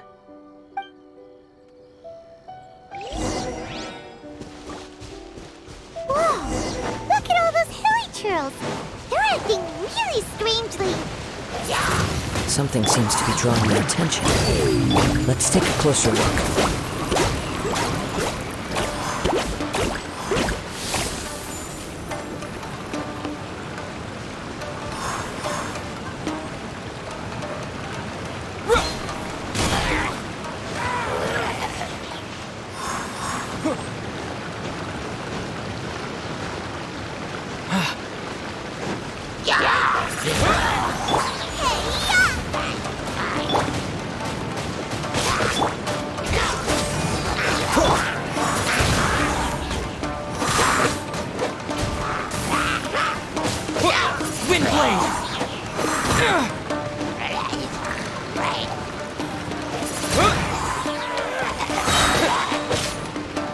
With the wind!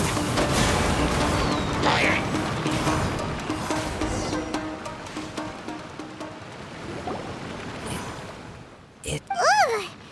Look at this red stuff! What is it?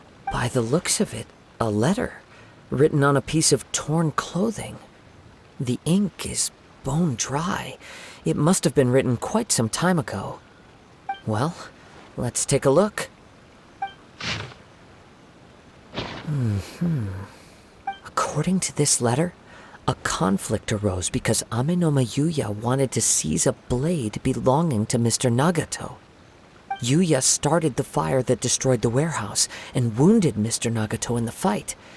Mr. Nagato kept chase as long as he could, eventually stopping here to write this letter when his strength gave out.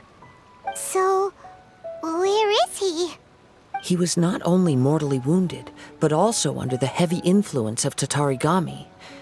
Add to that the fact that its aura seems to have attracted a horde of monsters, and I'm afraid he may no longer be with us. Whatever traces there may have been of his fate beyond after this point, they've since been disturbed by the hilly churls. Yes, right now we need to uncover some more important truths. If Amenoma Yuya is attacking other people indiscriminately, then the longer we take to find him, the more people risk meeting the same tragic end. Right! So let's get moving!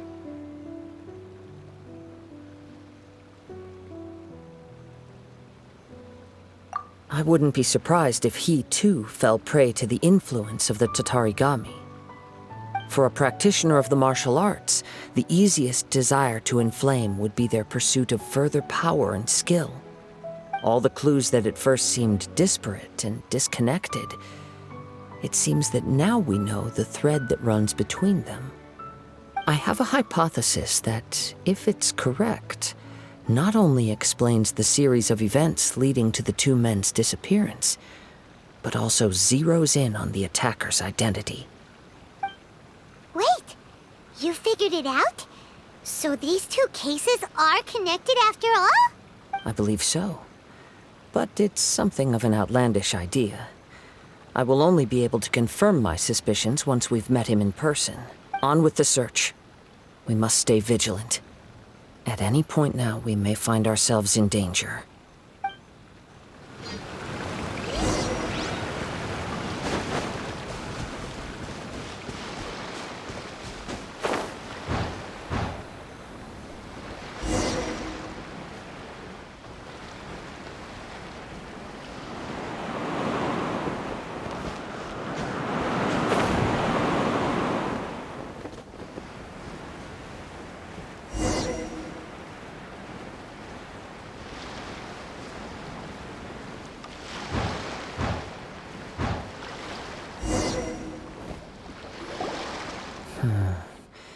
He seems to have stayed here for a long time. Why here? Is there anything special about this place? I'm not sure.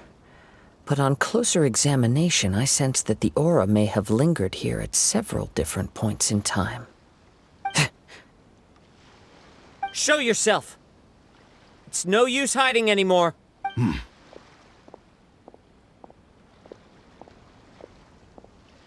Kaedehara Kazuha. It's you, at last. Aha! So it is the same guy from before! What's your problem, huh? What could you possibly have against Kazuha? Indeed, there should be no enmity between us. if it is Ame-no-me Yuya that stands before us. But what if instead of facing Ame-no-me Yuya, we are in fact facing the blade in his hand? Now that you mention it, it is giving off a strange light. Whoa! Surely you don't mean... Are you serious? Tatarigami energy often lodges itself within physical objects, then works to subtly affect any living organisms in its vicinity. The blade has resided in Mr. Nagato's warehouse for many years, affecting his state of mind, and more recently using the sale as a means to affect, or rather as a means to occupy, Ame-no-me Yuya's body. You're sharper than I thought. You've already deduced the truth of the matter. Many, many years ago, I was forged by a famed bladesmith of the Ishin tradition. I was his pride and joy. In me, he placed all his hopes and dreams. As a descendant of the Kaedehara clan, you should be able to guess our greatest regret. I presume it has something to do with the Raiden Gokaden. Indeed. At that point in time, he failed to live up to the Raiden Shogun's expectations. In the end, all he could do was to flee the nation by sea on a ship bound for Snezhnaya. He was a bladesmith of great renown, a master of his craft. There was nothing that he could not accomplish. All he needed was more time and a little faith. And sure enough, in the end, he achieved what he had set out to do.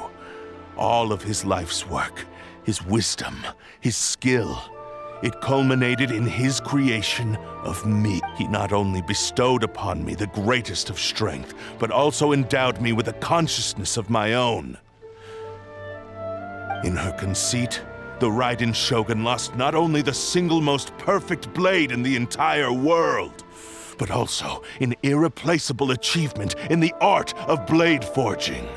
So, swords can become conscious and control people? The people of the time in which I was born never believed I had that kind of power.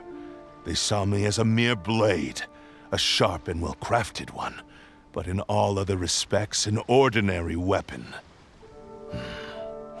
But that gave me the opportunity to take action.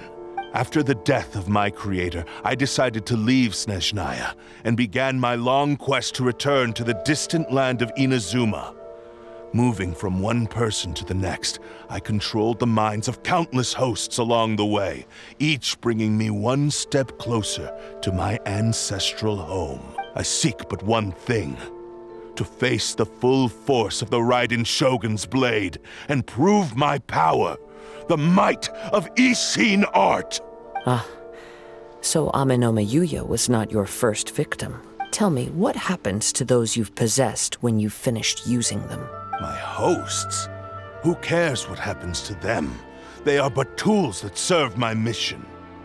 When they got tired or injured or unusable, I hopped to the next one in line. All I needed them for was to take me back to Inazuma. You're awful!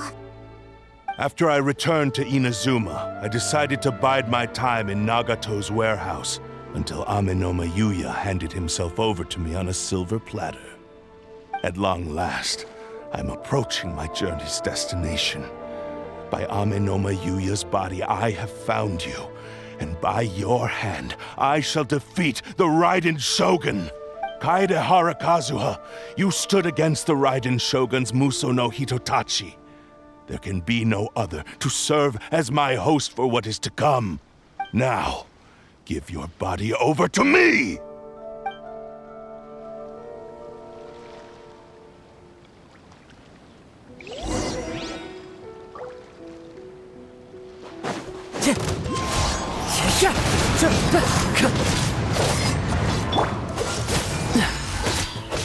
Wind Strider! Me! Join me and sever that divine light!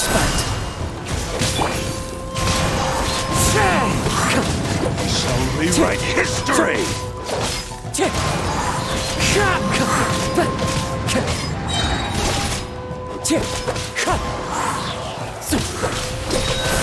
fallen leaves, adorn my night! Do not stand in my way, or I will strike you down too! Your bluff's fooling no one. You've lost. Lost? I can never lose. It is this body that has reached its limit, nothing more. Even if you defeat me here, the one who falls will not be me, but this man. He is but a puppet that can be replaced. I can take a new vessel at will.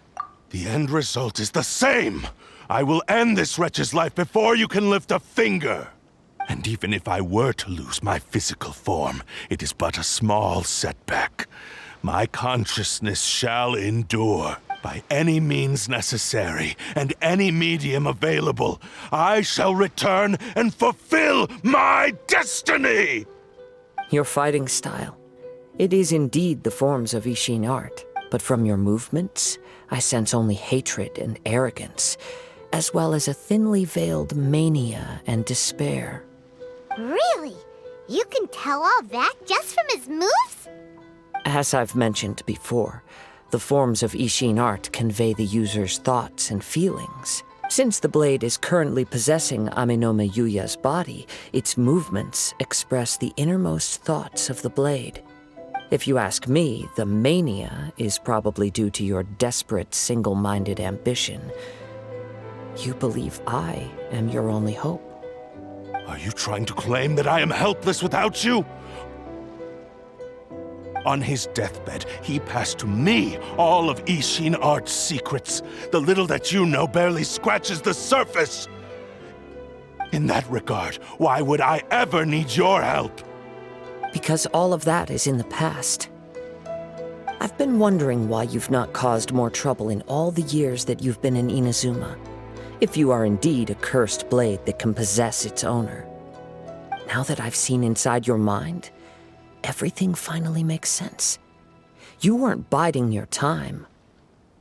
You were trapped. After all the time that's passed, you have grown weak. To the point that you are now unable to acquire a new host without making physical contact. Oh, that's right. Paimon remembers now. Mr. Nagato had a habit of never touching his collectibles.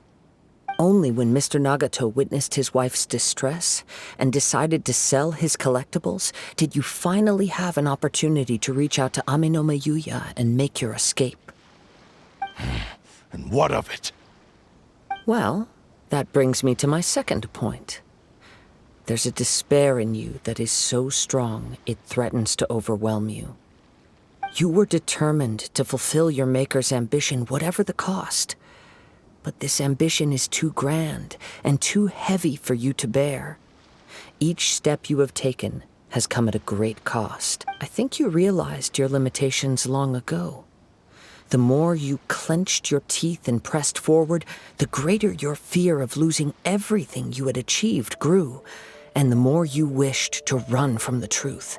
But the way I see it, what began as an ambition has long since become a delusional fantasy. What would you know about any of this? I'm just one step away from achieving my goal! You returned to Inazuma to prove the unparalleled brilliance of Ishin art. But to make this arduous journey, you committed countless atrocities and showed a blatant disregard for human life. Even if you were to sever that divine light, is this truly the outcome that your maker would have desired? You... Sure, you inherited the secrets of Ishin art.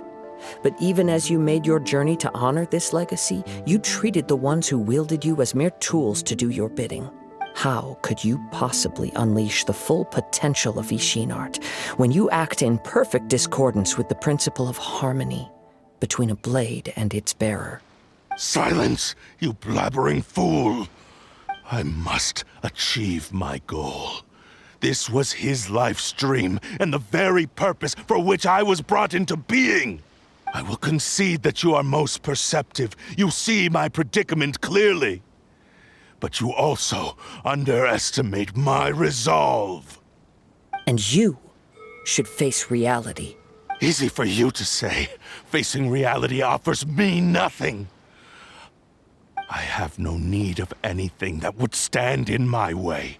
Not hesitation, not self-reflection, and certainly not your so-called reality. It is pointless to argue further, descendant of the Kaedahara clan. If you wish to save this man, then offer me your body in exchange. How stubbornly you stick to your wayward path. I do not believe for a second that you can challenge the almighty Shogun in your current state. So let us make a bet, and I will put your strength to the test. What?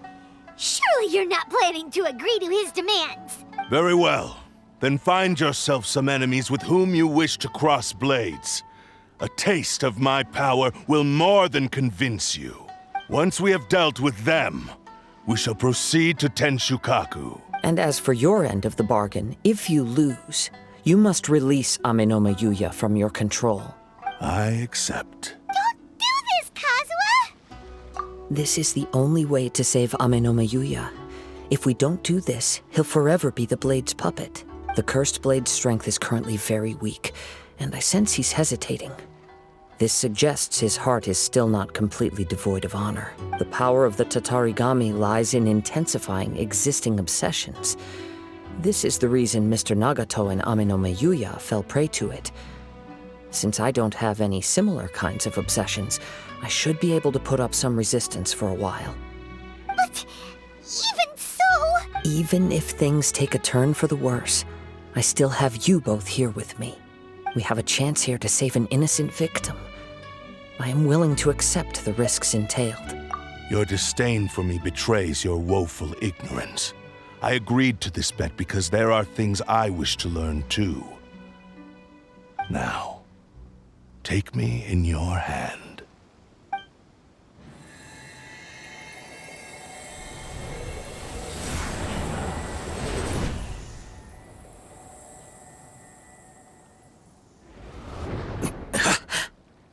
Kazuha? I'm okay. I felt a little dizzy at first, but only for a moment. It's all right. So far, this was as I expected. I will.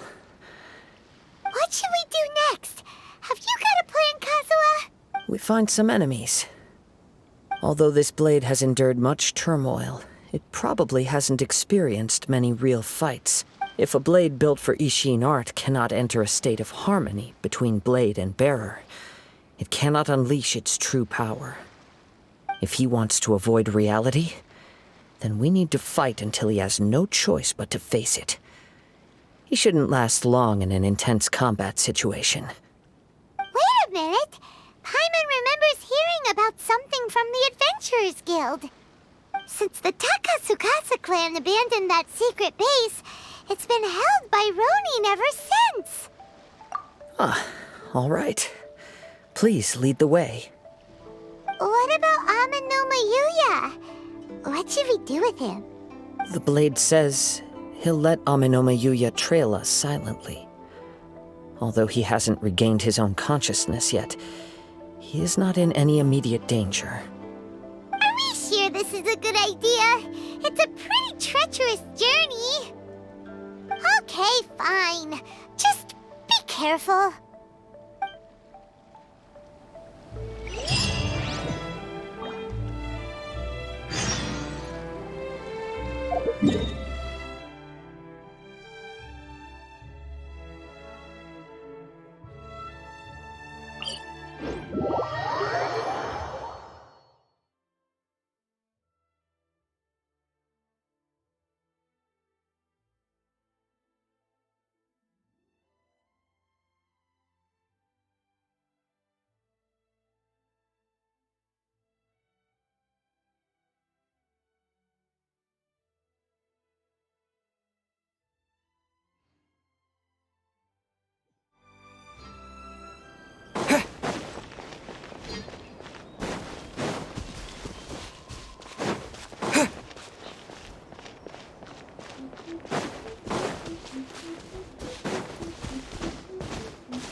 I'm on the case.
Leave everything on this journey to me.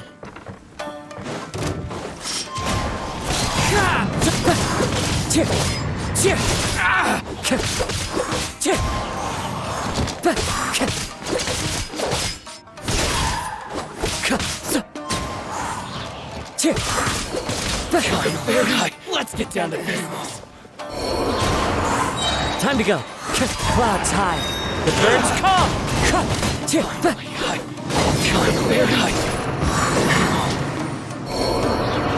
How are you feeling? You okay? I'm all right. The blade is performing largely as I expected. Having gone so long without proper use and maintenance, it's become very difficult to use. Though he's making every effort to persevere, I do not think he can last much longer. Something else on your mind? How strange. Rather than trying to control me, he is instead trying to match my fighting rhythm. Let's keep going.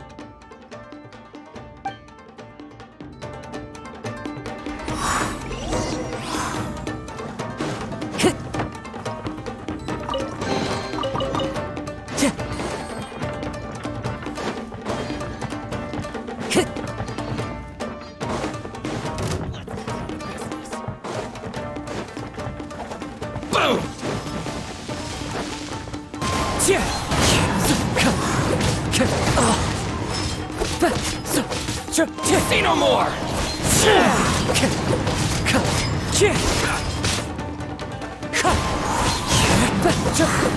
Finally, Wind Strider! The fairy, let's get down to business. Time to go. Fallen leaves, adorn my night!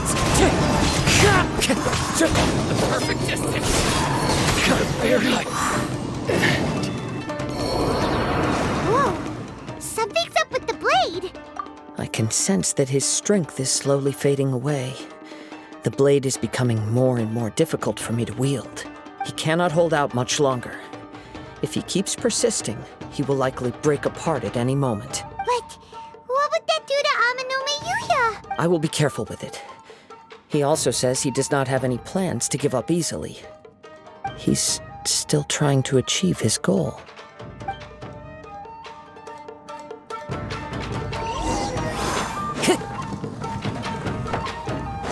Time to go.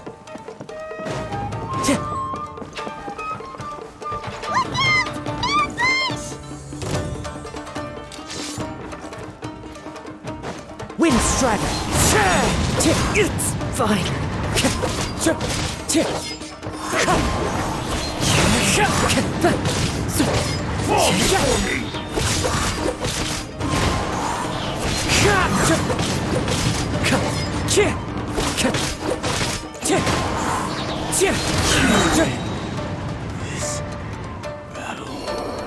Are you okay? It looked like you were really struggling the entire fight! Yes. and it looks like he's reached his limit. The sheen's grown a bit dimmer again. It doesn't look anywhere near as impressive as it did at the start. Perhaps this time, we'll finally have a chance to see his true form. True form? What are you talking about? Huh? Is this the same blade as before? It looks like a piece of junk! If you choose to continue in the state you're in, you wouldn't even be able to beat Samurai and Kairagi, much less the almighty Shogun. Maybe you did truly wield power to rival the Shogun's light when first forged.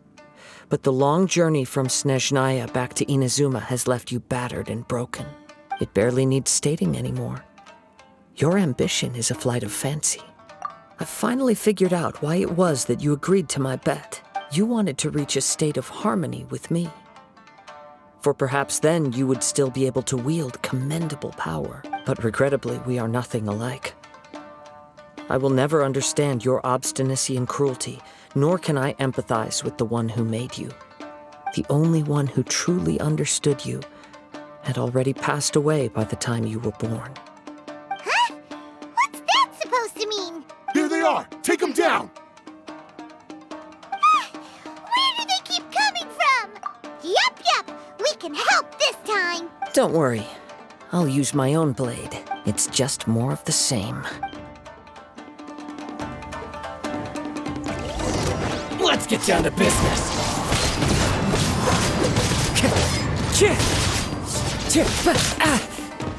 Wind Strider. Barry.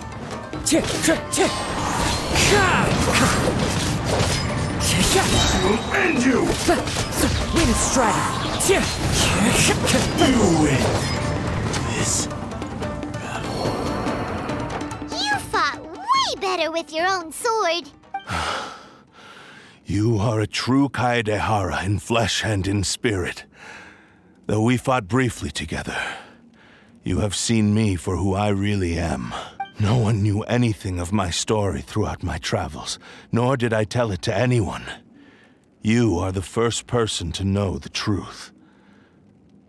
I thought that if I could achieve Ishin harmony with you, perhaps there would still be a ray of hope for me. But in this too, you have failed. Indeed.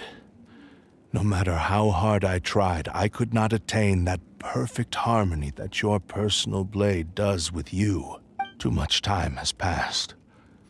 My physical state is poor, and without proper maintenance, I can only disguise my true appearance behind an outer sheen.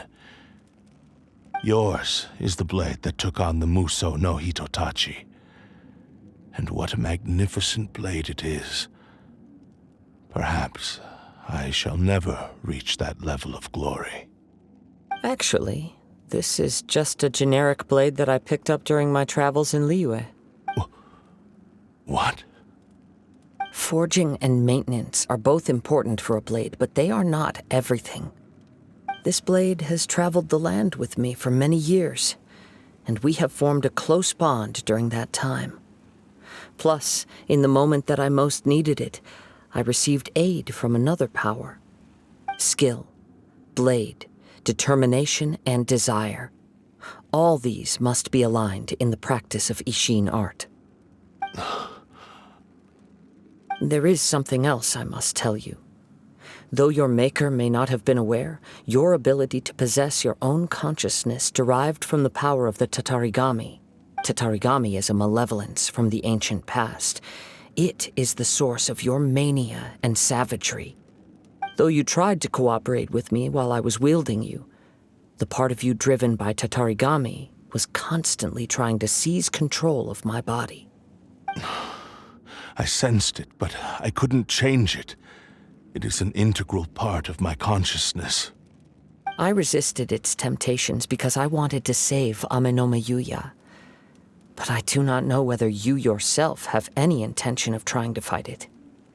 I feel a great sense of regret for you. Since you embarked on a journey bound for a destination you were destined never to reach. The moment you embarked on this journey, you lost the only person who could have ever unleashed your true potential. And yet there was no way for you to turn your back on his ambition. You have known this for a long time. It is the true source of your despair. He gave me everything. My life, my form, my consciousness, and purpose. How could I possibly deny him his wish?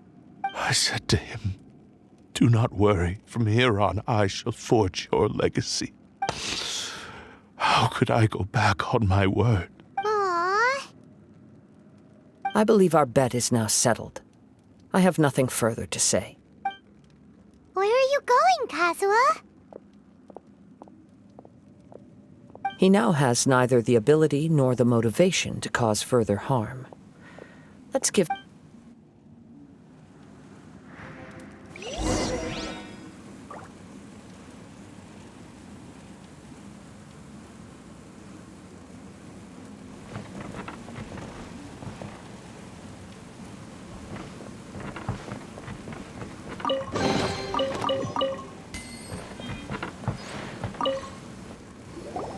When I touched the hilt for the first time, it's as if I was transported to a strange dimension.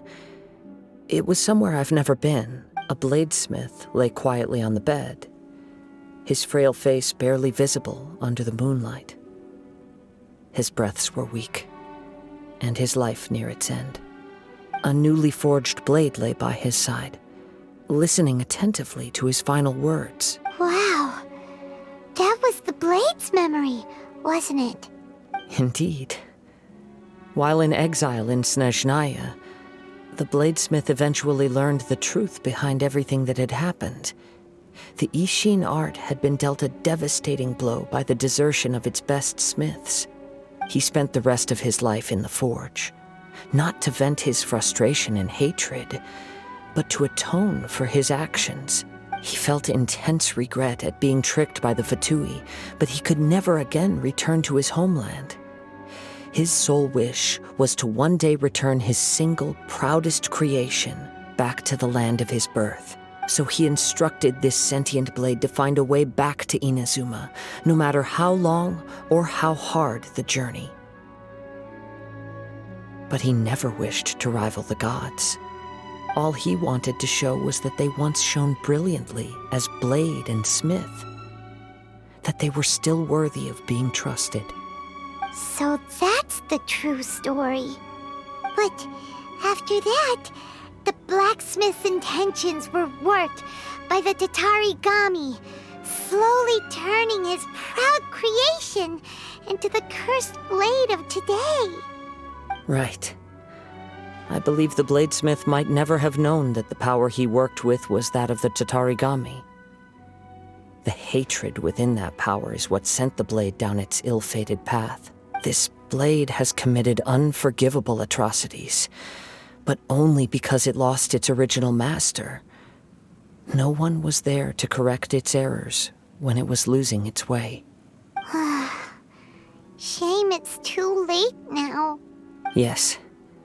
It is too late. Time would not wait or stop because of his determination. While the world moved on, his ambition remained stubbornly stuck at that fleeting moment at the dawn of his journey. He seems to have calmed down, though. Let's go and check in.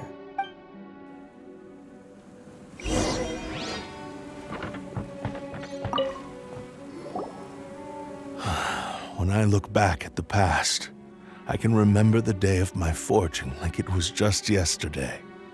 I once told him that I would pay any price to fulfill his wishes. Such was the debt I owed to him for giving me the gift of consciousness. But darkness and slaughter numb the mind.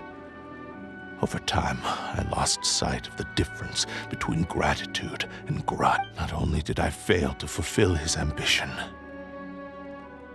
I also defiled it. You are finally seeing reality clearly. Since we agreed to the terms of the bet, I will honor the agreement and release Amenoma Yuya. But I still cannot bring myself to forsake his ambition. It is the entire purpose for my existence.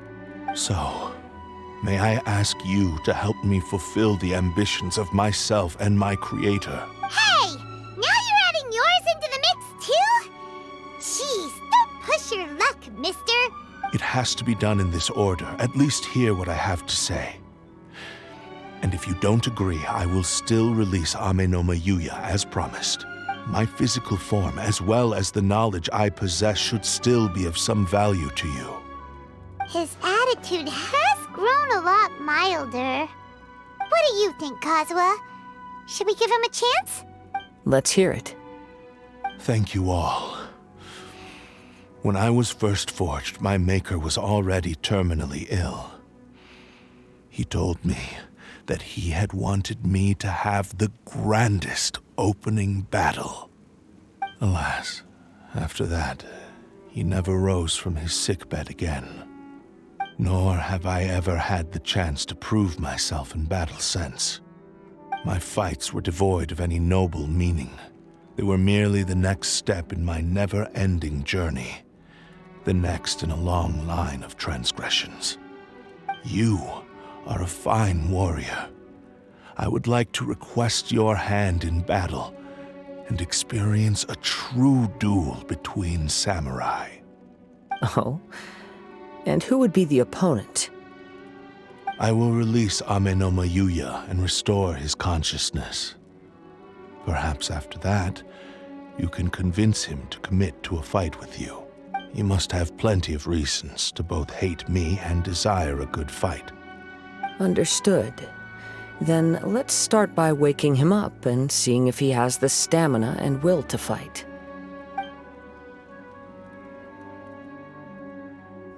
I see. He used my body to inflict harm on others. I utterly despise him and his actions. But since he stayed true to your agreement by releasing me, he must still have some remaining semblance of honor. If a duel can help to set this state of affairs in order, I am willing to put myself forward. I do not wish to be a mere victim in this story. There's no need to worry. We'll vouch for your innocence to the Tenryu Commission. Thanks for your help. Who knows how this would have ended without your intervention? All right, then let's move on. More Ronin could appear at any moment. We can't stay here. In any case, for a final duel, I think we should aim for a greater sense of ceremony.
This reminds Paimon a bit of the Crux Clash. Yep, we still can't let our guard down. Even now, Paimon has a sneaking suspicion that Blade hasn't told us everything. Still, even if he's way past the point of redemption, it's hard not to feel a teensy bit sorry for him. Are you ready? Ready? Okay. All right then. Successor of Ishin Art, Kaedehara Kazuha. Successor of Amenoma Art, Amenome Yuya. Honored to cross blades with you. It is my honor also.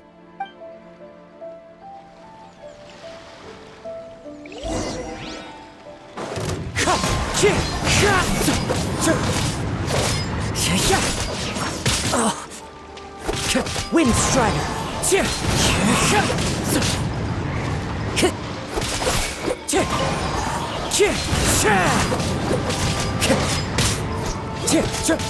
Wind Strider!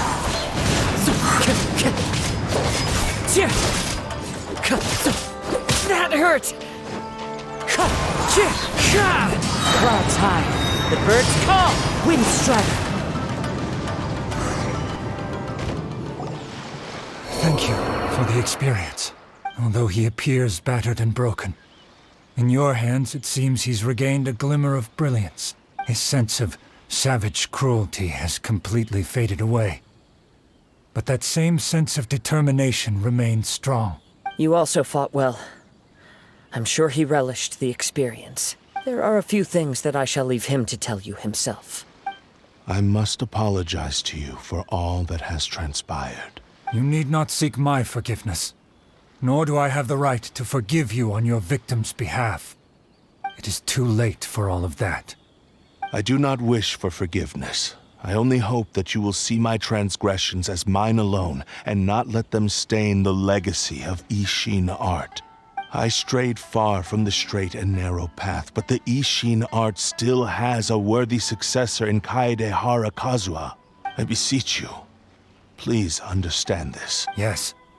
I too trust Mr. Kaedehara to do the right thing. Thank you, successor of Amenoma Art. This blade has also told me that he has another wish. He would like to visit the Amenoma smithy. Maybe we can go back there together.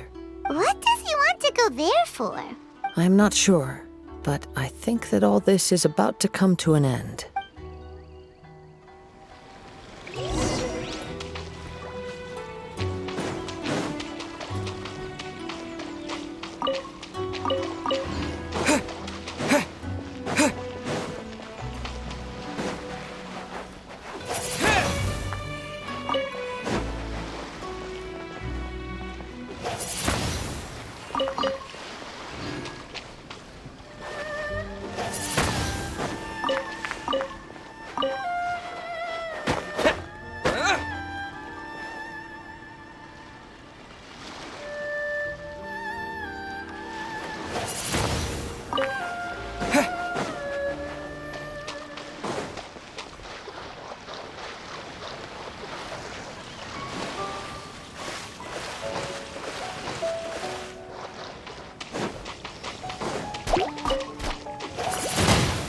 Freeze! Practice on the side!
I'll keep this close.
Is this an answer from this world?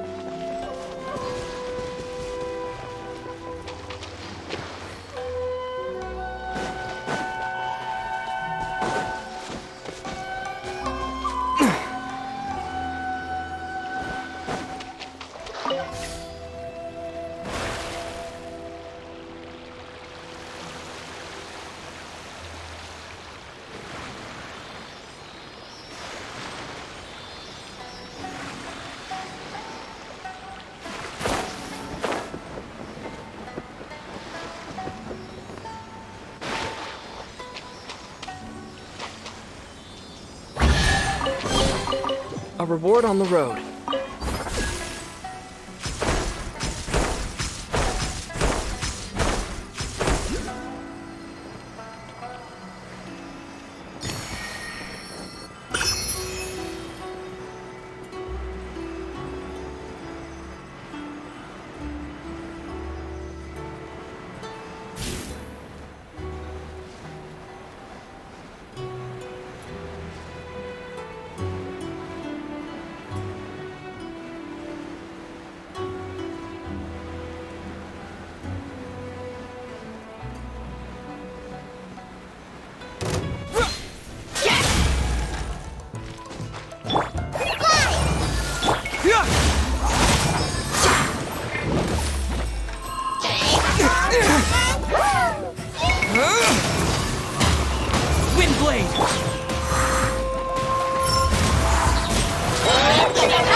This is no job for detective.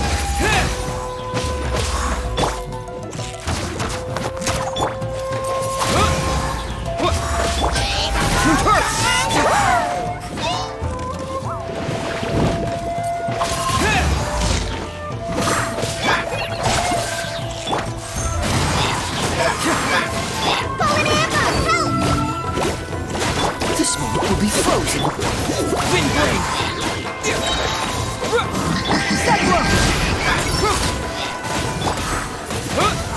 Disappear!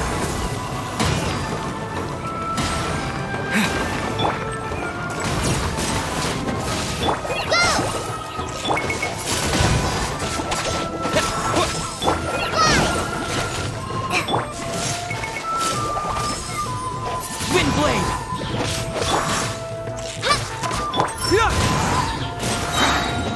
Can't fool me!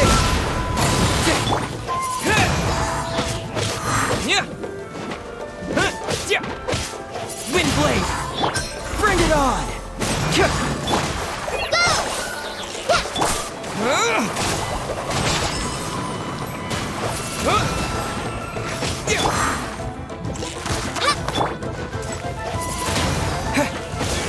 Hi! Just like we rehearsed!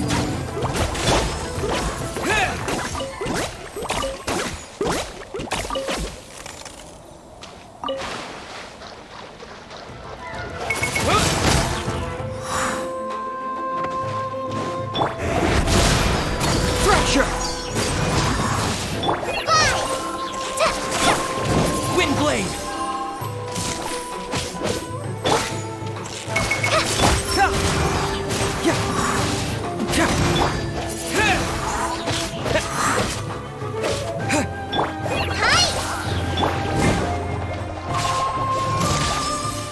Wind blade! Confess! Disappear!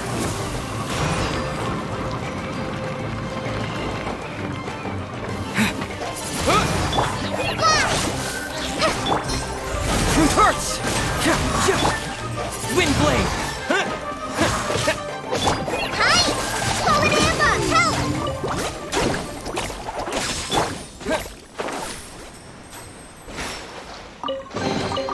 Is this an answer from this world?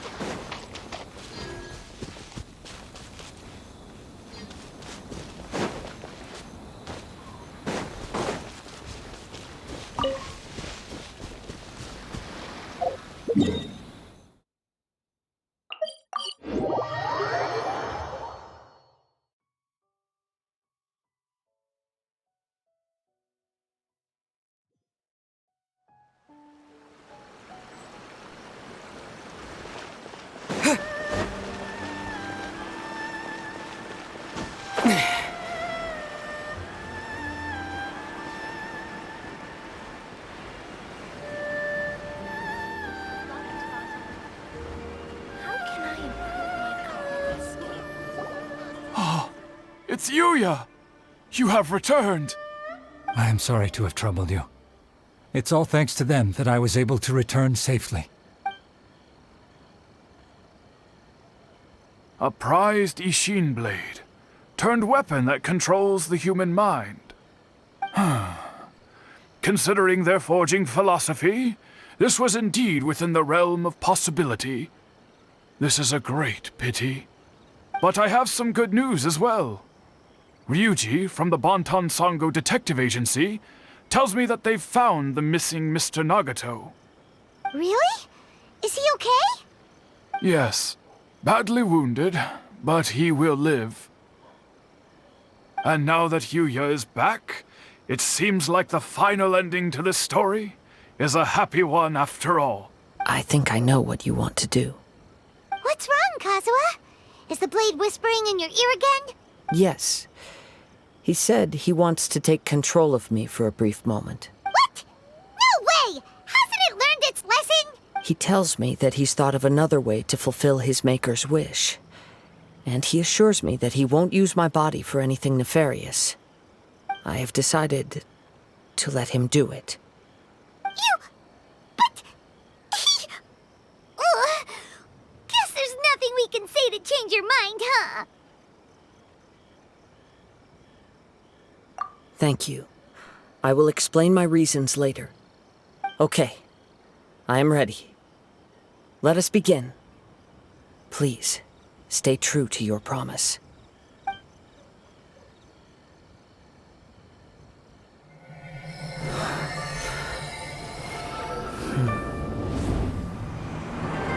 My power is almost spent. Without him, my eventual demise is inevitable. But if I abandon the future to give everything I have in this moment, my physical form can be forged anew. Everything? You mean... Yes. The cost is my entire consciousness.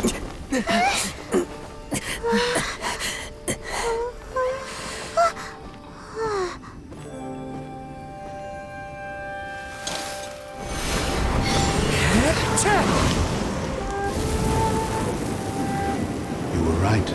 There's nothing that I can accomplish now.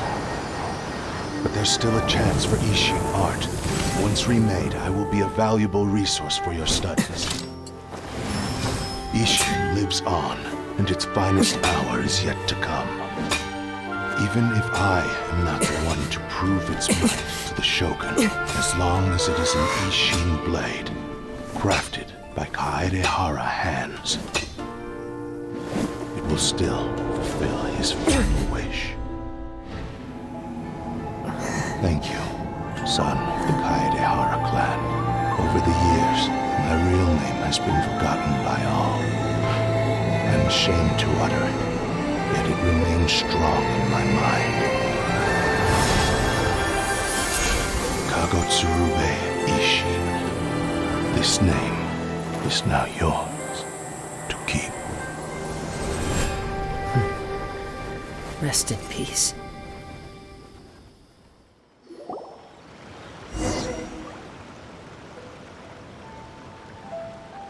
So, that's why he said it had to be done in that order. His consciousness will disappear forever after fulfilling the bladesmith's wish. Kagotsurube Ishin. It was the first time I ever heard his name. It seems like deep down he disapproved of his own actions, and thus chose to bury this name deep within his heart. Only in the final moments, before his consciousness faded, was he willing to entrust it to another. Seems like he really, really wanted to fulfill his maker's wish. The same fervent ambition that gave him the motivation to keep going forward also fueled the stubborn determination that blinded him to the path ahead. Speaking for myself, I'd rather see him recognize and atone for his mistakes than see him punished for them. I understand. Perhaps this is a flaw in my personality. I've always been captivated by grand aspirations. Hearing his wish to rival the divine light touched something inside of me, just as the sight of those who fought to repeal the Vision Hunt decree did. Your quest to face the gods and trace your sibling inspires me in the same way. After everything I've seen, perhaps these pursuits fascinate me a little more than they should. Oh, Kazuha. I will continue to support you from this point on. Know that you will have my assistance whenever you need it. Wait, shouldn't we also go update Kujo Kamaji? Oh, you're right. We need to tell him about the findings of our investigation, and it's also time to give him a response to the offer he made me.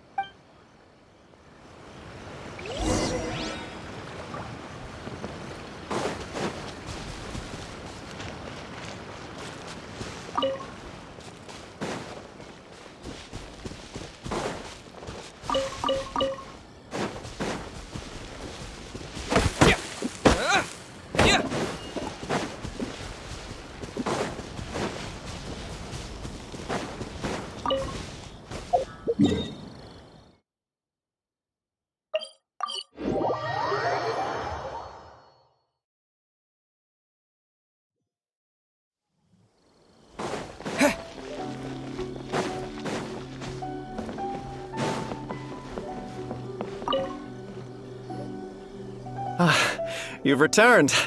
I hear that the issue has been resolved. Though this was a treacherous investigation indeed, we're most fortunate that no lives were lost. The Tenryou Commission has already attended to the danger at the warehouse. The investigation into Amanome Yuya should conclude soon. I do not believe he will be charged with any crime.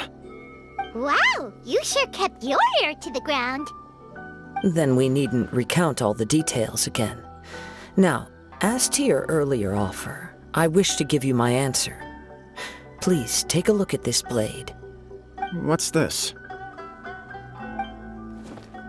Kagotsurube Ishin, a weapon crafted using a long-lost blade forging art of the Kaidahara clan. By means of a series of fortuitous events, I was able to recover and restore him. I also promised him that I will continue to study and pass on the secrets of Ishin art. And so, it looks like I will likely continue with my journey across the nations, learning more about this blade as I go. I see. I understand. The Kaidahara clan has always been a family of bladesmiths, so it is only proper for me to continue on this path. Were I to accept your goodwill, I may find myself embroiled in conflicts between the shogunate and Sangonomiya. That would not suit me. You misunderstand. That was most certainly not our intent. I am aware, but I still desire to continue walking my own path. Very well, I can understand. Then let's pretend this offer was never raised. However, if you should ever change your mind or find yourself in need of the shogunate's assistance, please do not hesitate to inform me. Great. Thank you for your generosity. Where will you travel to next, Kazuha?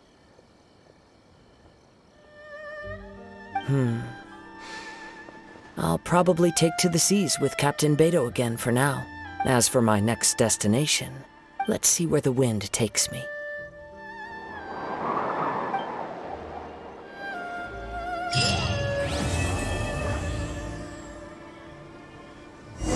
You must have a whole bunch of questions after our last conversation with Nahida. Paimon was ready to ask her a million more questions, but...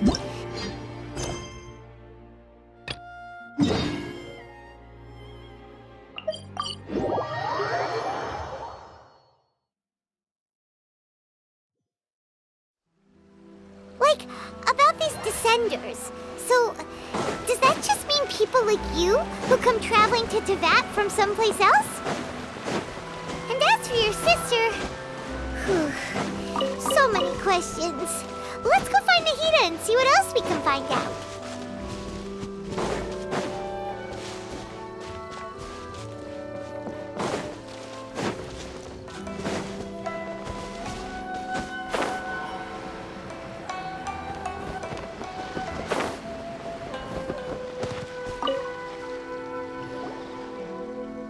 Miko, what is this place? The ideal spot for a little meet and greet with a certain elusive author. This is the place where we are most likely to succeed in summoning the spirit. Really? But it feels so eerie here. That seems rather fitting, considering that we are dealing with the spirits of the deceased here. What are you so afraid of, honestly? We're finally about to meet the true author of a first-hand guide to summoning spirits. Aren't you excited? Paimon's heart is pounding, but Paimon's pretty sure it's not because of excitement. Come on, in we go. Hey, wait up! Ooh, Paimon's scared. Stay close by, okay? Don't leave Paimon all alone.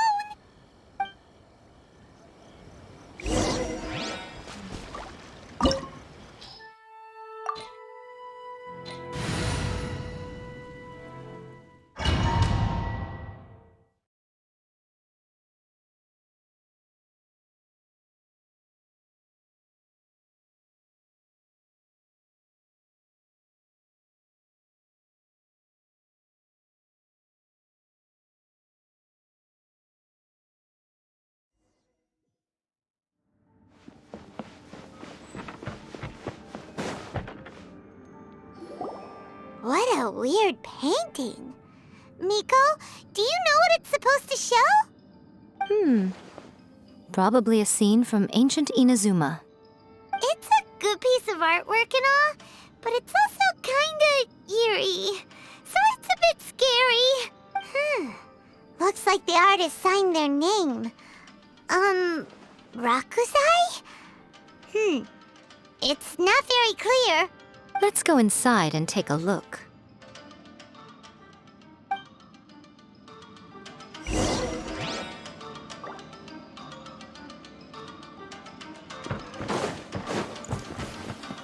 Emerge! Right now. Right here. How's this? Don't get frostbite. Dodge this. Come on out. Right now. Cyclone!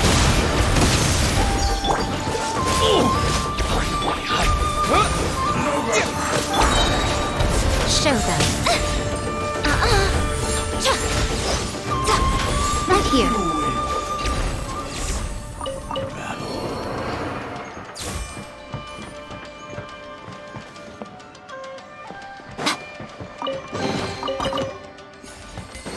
Wow, this place is huge!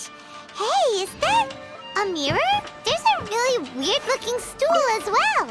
Wonder what it's for. Ah, I see. This setup is quite handy. Saves me a lot of work. All right, go and take a look around. There should be a mechanism somewhere that makes the whole room move.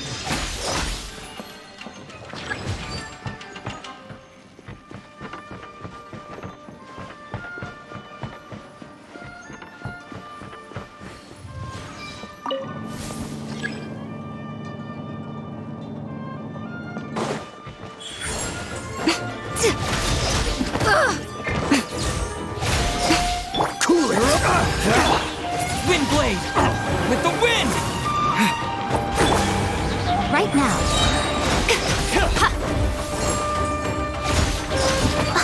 Is that all?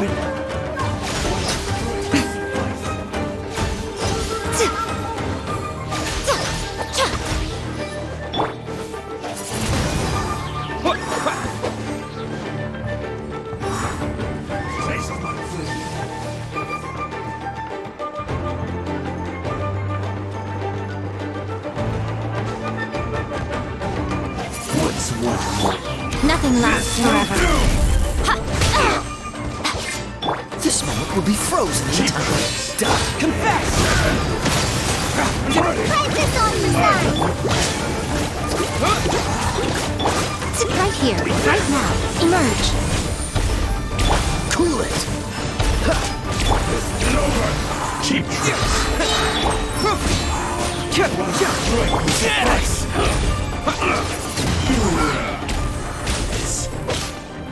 Dodge this. Cut down.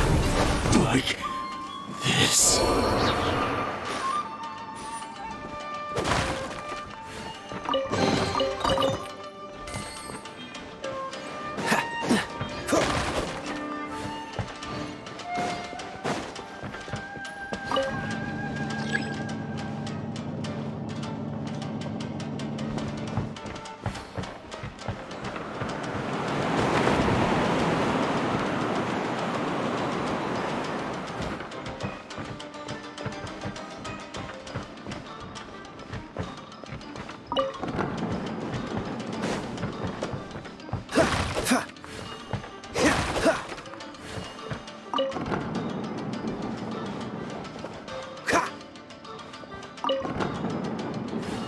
What's the hurry?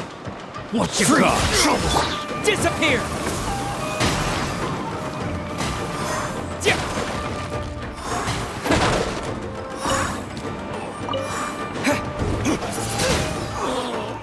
Such a pain.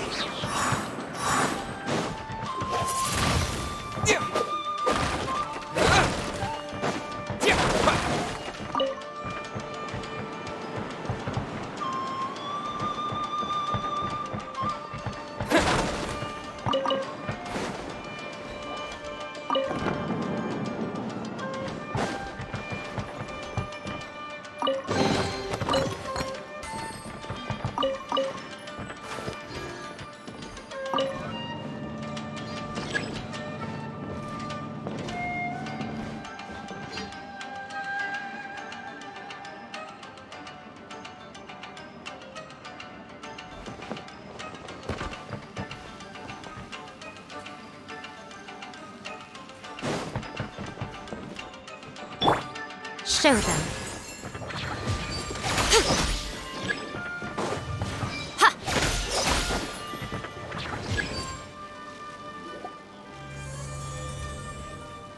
Whoa, it's that painting we just saw! It's turning this way along with the whole wall! It's getting eerier and scarier! What is this place? Okay. Next, I will show you a secret kitsune spell. This painting is a swift summoning medium, which means I'll be able to skip many of the more tedious steps.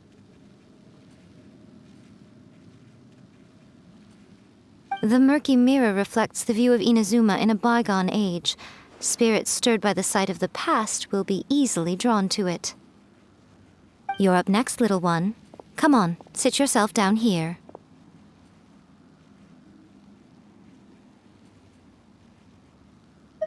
Yes. The whole point of a summoning ritual is for a dead person's spirit to possess a living person's body. You saw what happened to that Oni samurai spirit. After leaving the host's body, he was only able to maintain his form for a very short time before disappearing. Are we positive that summoning a spirit to possess the traveler isn't gonna have any lasting negative consequences? Oh, you really care about the little one quite a lot, don't you? I'm a little jealous. I wish my friends were caring like that. Anyway, are you scared, little friend? Don't you worry now, it'll be over soon. Just think of it like having a dream. Sit on the chair, stare at the painting, and relax your body and mind. try and be natural. There's really no need to be nervous.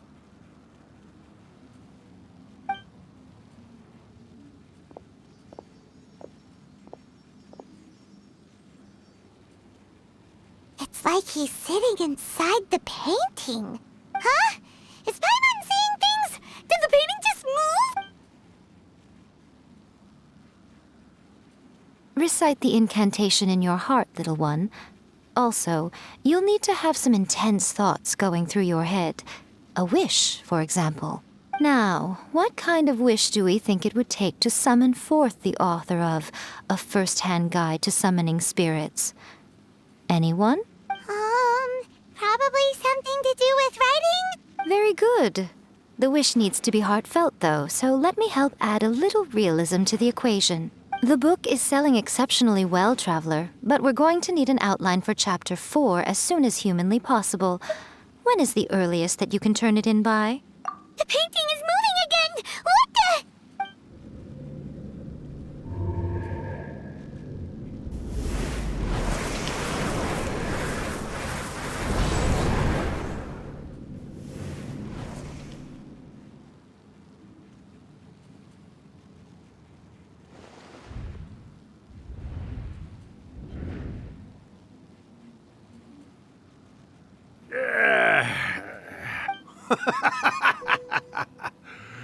I never thought the day would come when I'd be summoned using my own ritual. Getting a taste of my own medicine. What have we here? Another budding writer? What's come over you all? Why is everyone wishing for help with their writing? Are novels so popular in this day and age? We got you! So you are the one who wrote A First-Hand Guide to Summoning Spirits. What are you trying to do, Why'd you put that summoning incantation in the book, huh? What's your game here? Huh? What's this? Oh, I see. No wonder this felt so familiar. I've walked right into your trap, haven't I? You ask me what my game is here?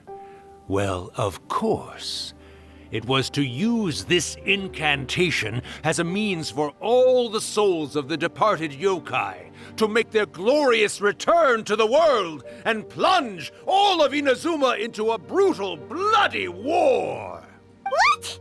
Paimon knew it! You had an evil plan all along! Oh, did you now?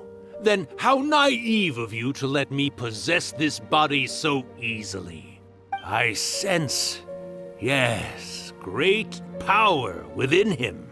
Good. Good!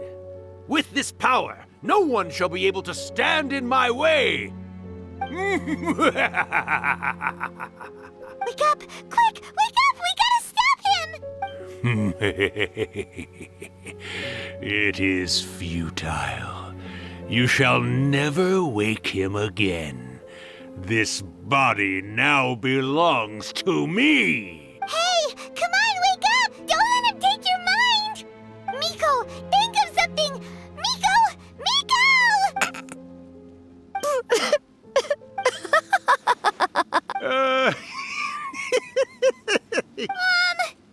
You're laughing? Oh, Rakusai, you haven't changed a bit. You caught on so quickly. Too perfect. Well, you made the face enough times that I couldn't exactly miss the hint. This is what you were going for, yes? Never one to stand on the sidelines of a good spectacle, are you? Always got to dive in and fan the flames, huh? You mischievous little kitsune, you.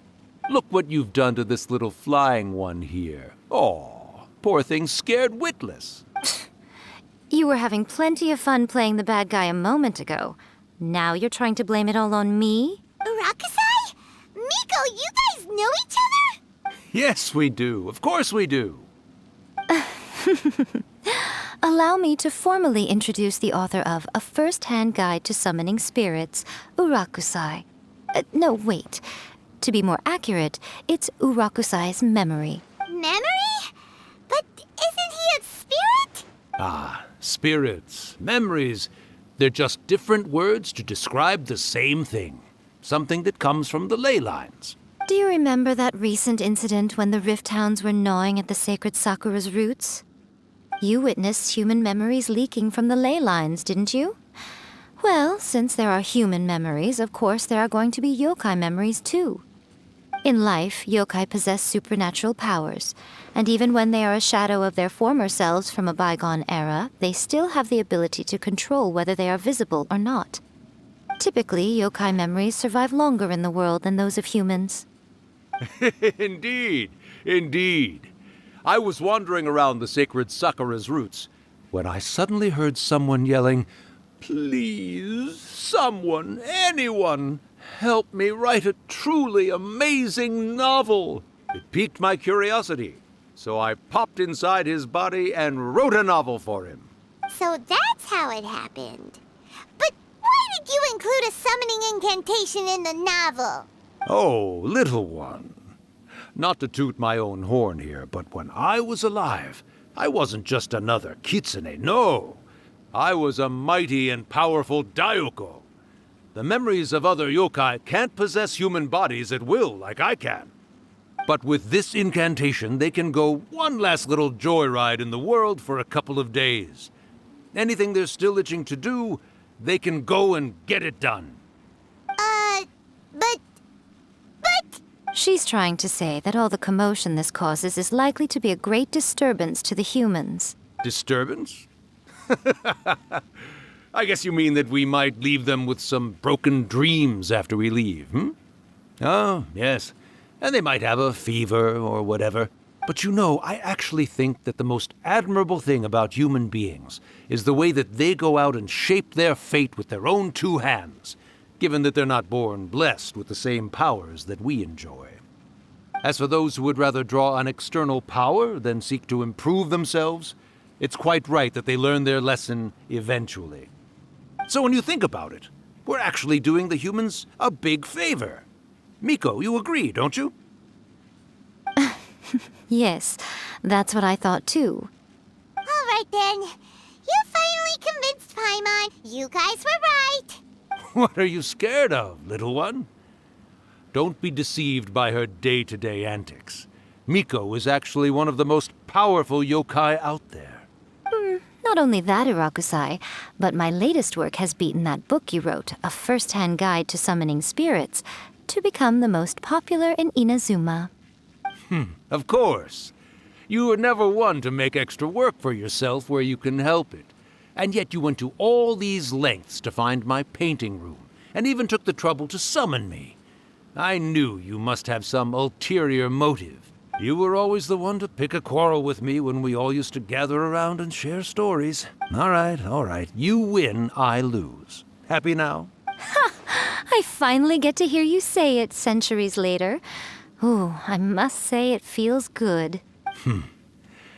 I remember when you were just a little girl, always hanging off my shoulders. A few hundred years later, and you're all grown up. Oh, Urakusai, how much time do you have left? Not much. That goes for all of us, actually. We've all got to go back where we came from in the end. Everyone's quite content in many ways, but they still can't help but ask, are we ever going to have another Hyakyako? Don't you worry about that, Urakusai. Arrangements are being made. When my bell rings, it means the moonless night is upon us. Great. Wonderful. Fantastic. Miko, it's been nice catching up, but I'd better conserve my energy if I want to stick it out until then. So, I'll be on my way now. All right. Goodbye then, Urakusai.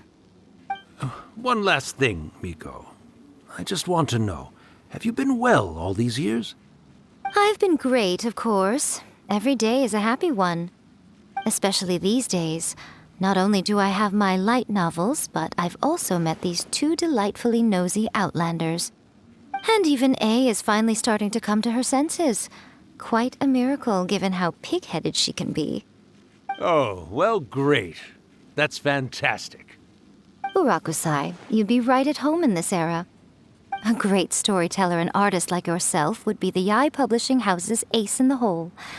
And I would personally be hounding you over your next installment.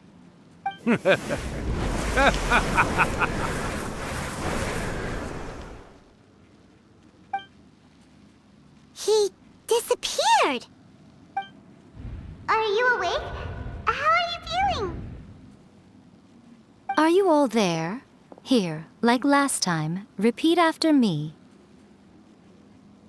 Oh, you beat me to it. Looks like your brain is intact. So, your first possession, What was it like?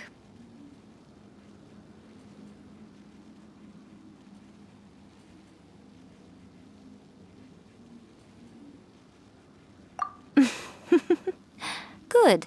Saves me from having to explain everything again. Hearing Rakusai admit defeat has put me in the most wonderful mood. In return, it's only fair that we make sure to deliver on what they're all hoping for.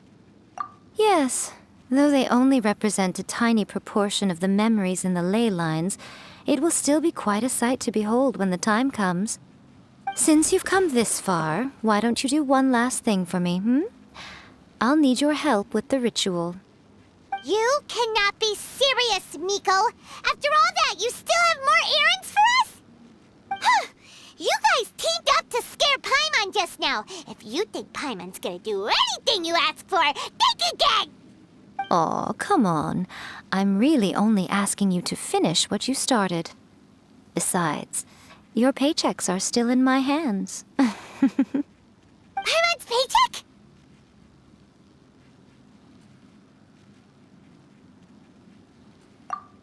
Well, there's no way out now.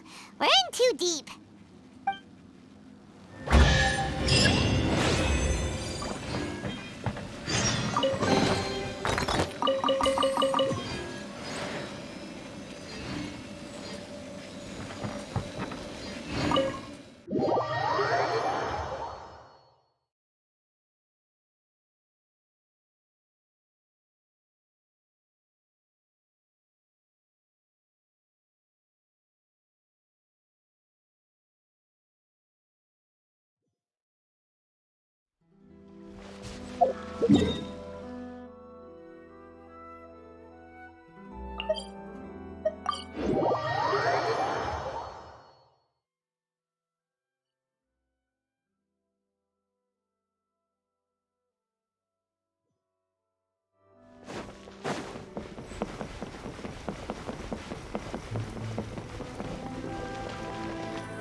Well, hello there, my little helpers. So nice of you to join me.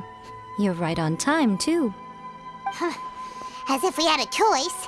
We just want our paychecks. So, Miko, what exactly do we have to do to make this Hyakuyaku happen?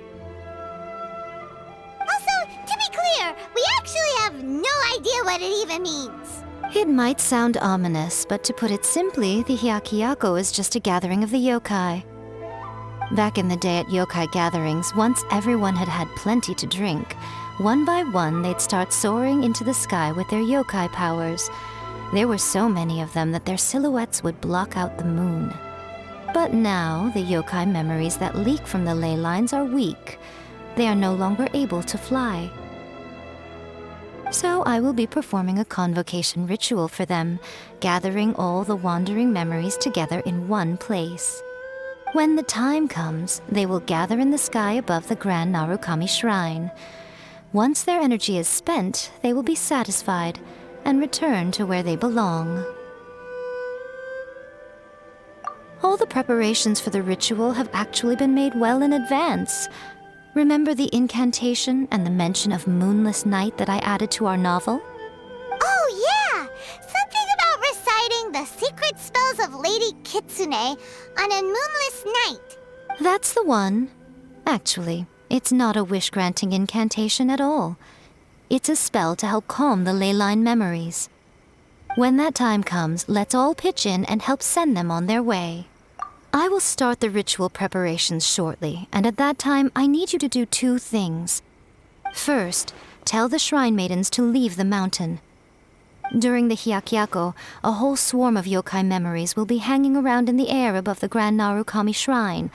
Having the shrine maidens leave avoids the bothersome issue of someone potentially getting possessed. After that, I will commence the ritual, and the memories will begin to congregate.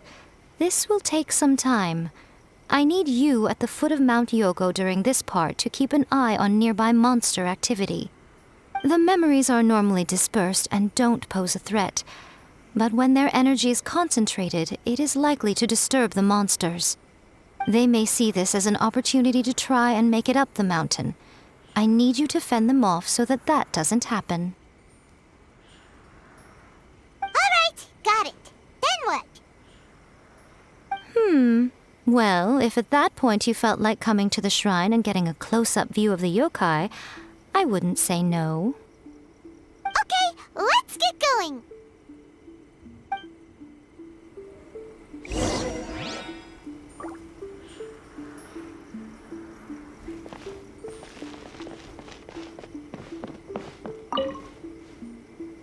Descend the mountain? Are those Lady Guji's orders? Yep, Miko said the ritual she's gonna perform soon might pose a physical danger to you all. I see. I'll evacuate everyone right away. What about you? We'll be taking care of a couple other things for her. And once we're done with that, we're gonna come back and do the ritual together. It seems like Lady Guji places great trust in you. Lady Guji's never allowed anyone else to be in her presence when she's conducted rituals like this in the past.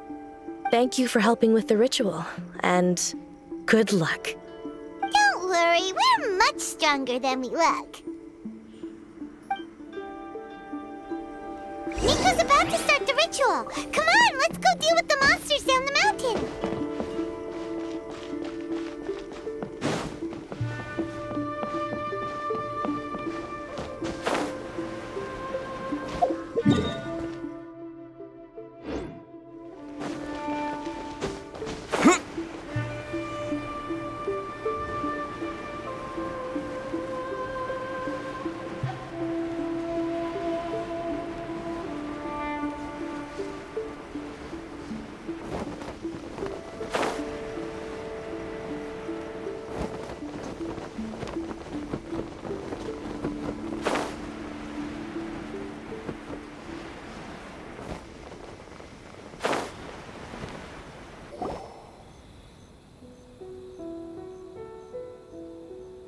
These monsters look really riled up.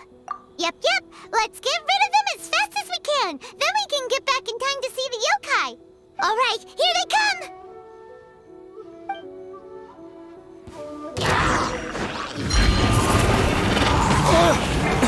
Pull an ambush, help! So sorry. Dodge this! Cyclone!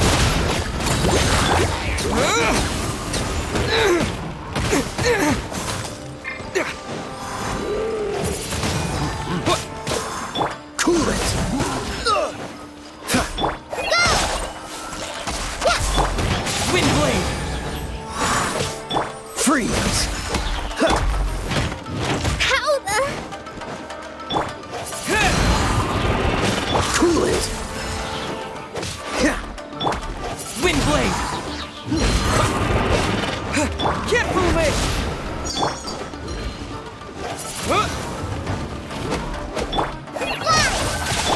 Freeze! What's the hurry?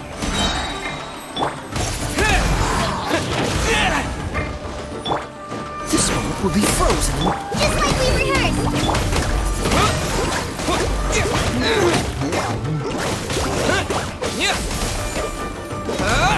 Windblade! Dodge this!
keep this close.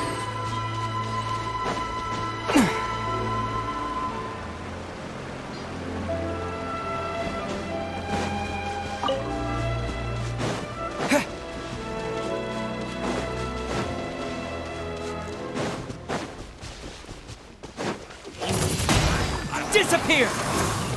Freeze! Cyclone! Windblade! Oh, so sorry.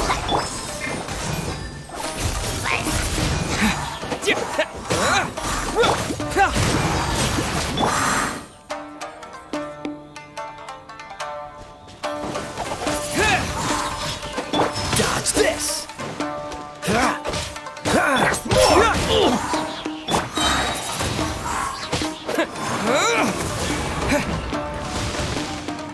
Confess! There's more! Cool it! Say no more!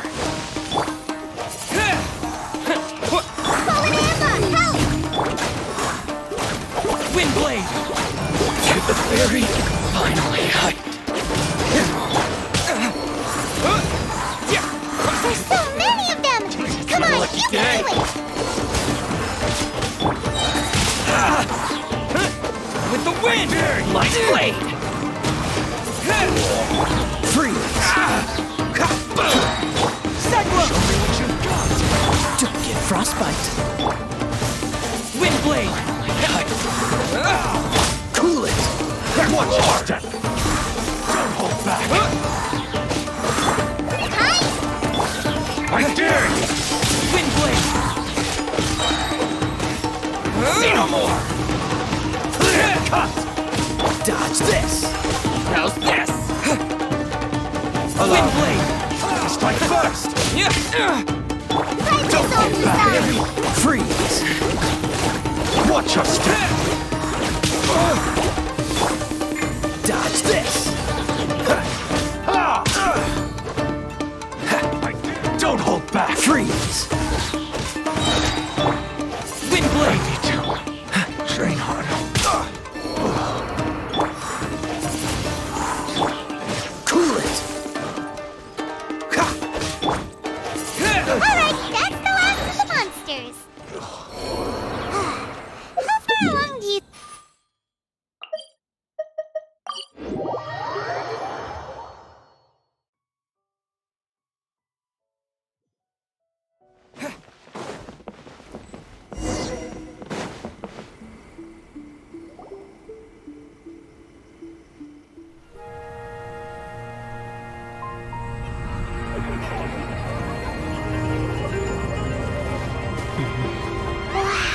So many! They're everywhere! Huh? Yes, the memories of the yokai. They haven't been able to relax and soar through the air like this for a long time. Come with me.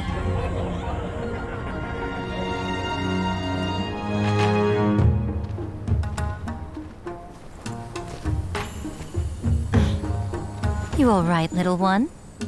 You look a little nervous. It's just, Hyman's never seen anything like this before. Whoa, they've really blocked out the moon!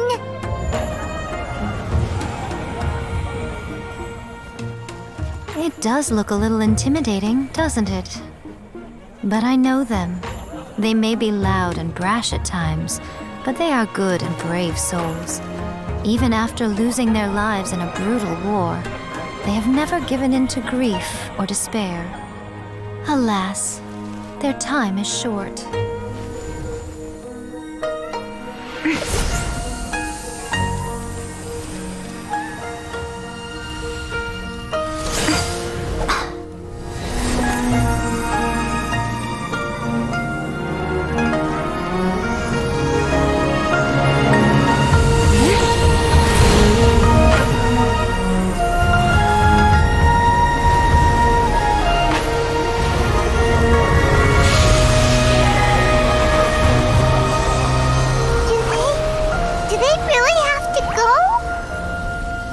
It's a feast, and all feasts come to an end. Since you're sorry to see them leave, Why don't you do the recital along with me? O Hakushin, cause of this enchantment, in reverence I perform this rite. In reverence, I perform this rite. To be a guiding light.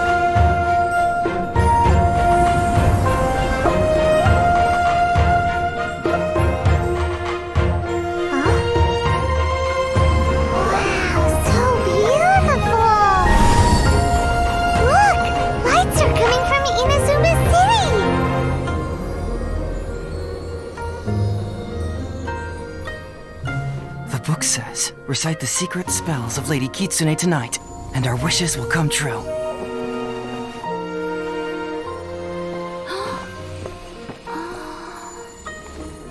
O Hakushin, cause of this enchantment. I perform this rite to be a guiding light. Your unrivaled power will be honored eternally.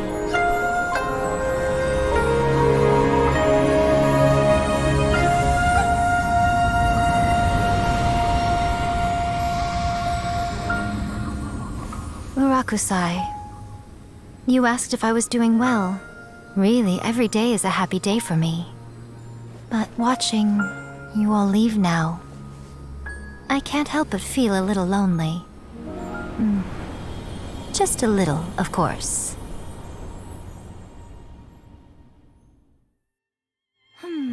Just as I thought, the ritual went very smoothly. Thank you both. Oh, I'm great. But the look on your face just now... I'm fine, seriously. Really, No. Honestly, you two. Miko... Fine. Well, if you're dead set on doing something for me, you can treat me to a meal. Sure, no problem. A meal it is. Okay. Well, see you soon then.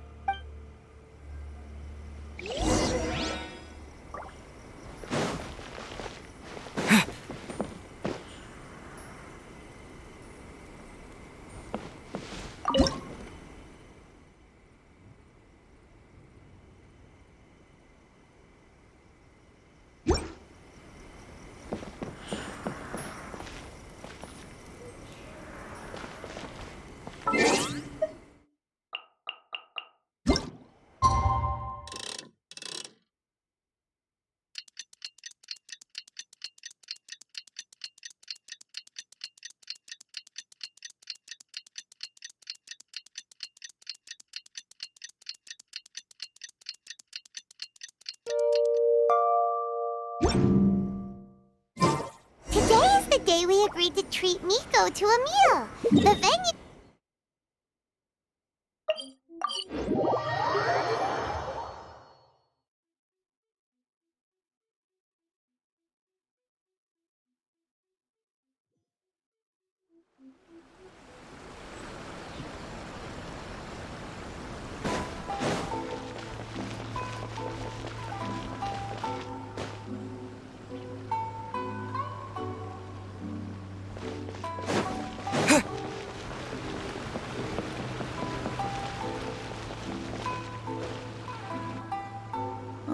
Weight is unbearable.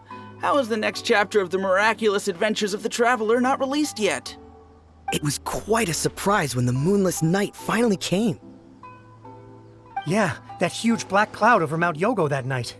It just seemed to form out of nowhere. But then nothing happened after I made a wish using the method in that book.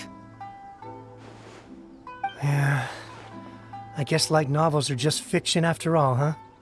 That night was definitely the nail in the coffin for the incantations from novels fad.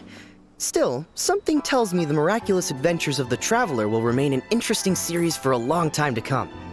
Huh? Paimon can't see Miko anywhere. Guess she's not out here. Maybe she went inside already. Let's head in and look for her. New clothes. All grown textiles and kimonos it is.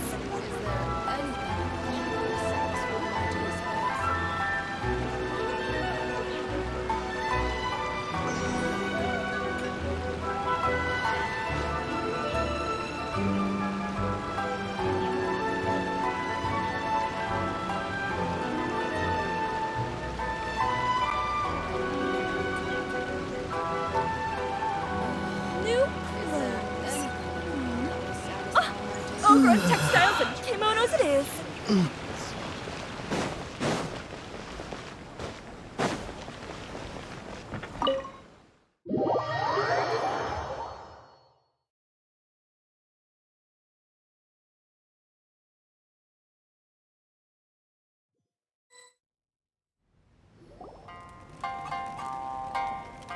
Ah, my little friends. There you are. Nico, what is this? You started eating without us? I did, yes. You're paying, after all. The thought of being able to eat the most expensive dishes and drink the finest sake, all for absolutely free? Oh, I just couldn't wait any longer. Ah, boss, see these two faces here? Remember them. They're the ones picking up the bill later. Alrighty.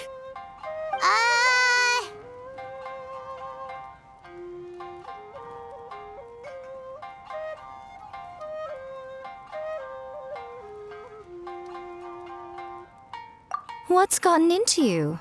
Come on, sit yourselves down. You have to try this fish. It's found exclusively in the waters around Seirai Island. They shipped it to Inazuma overnight, and it was still alive right up until I ordered it. Or maybe you'd rather try this? I know. I normally can't bring myself to drink sake this expensive either. If you don't drink alcohol, that's fine too. There are all kinds of fruit juices covering the whole price spectrum. Nico! You are outrageous! Last time we were here working on the novel, all you ordered for us was the plainest kushikatsu! Strange. I remember no such thing. Oh, so what? You did offer to treat me to a meal, didn't you?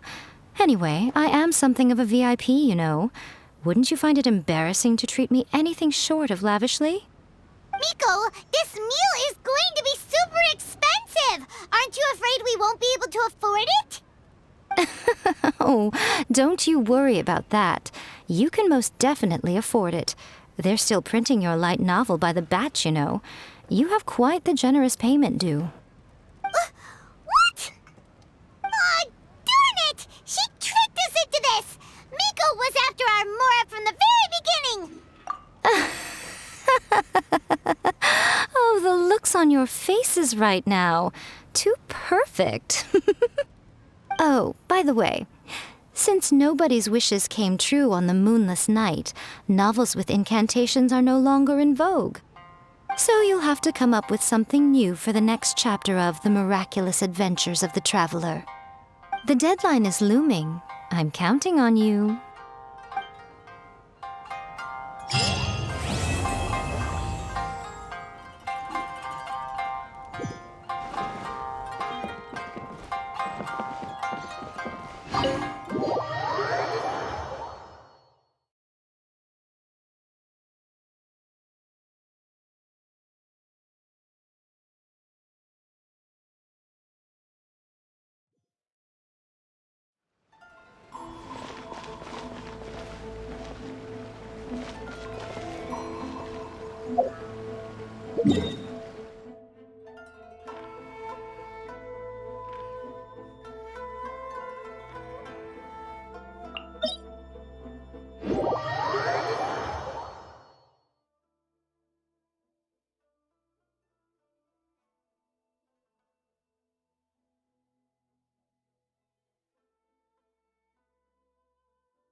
Oh, so sorry. Freeze!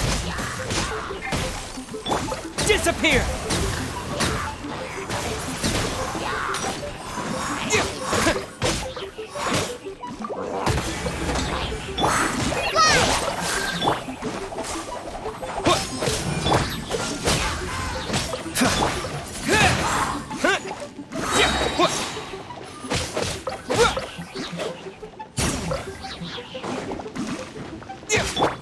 Dodge this!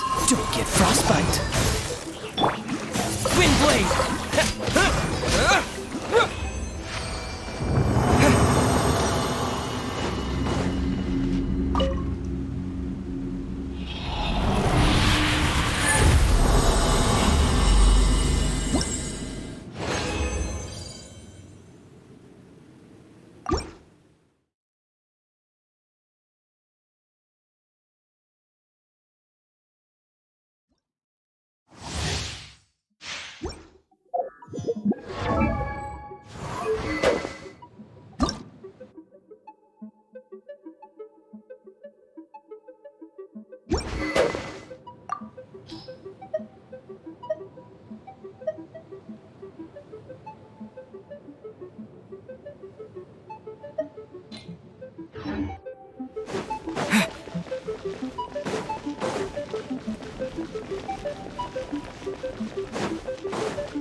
Fallen Amber, help!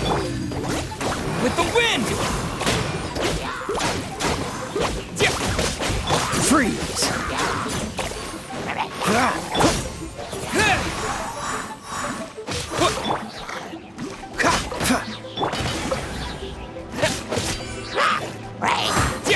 Dodge this!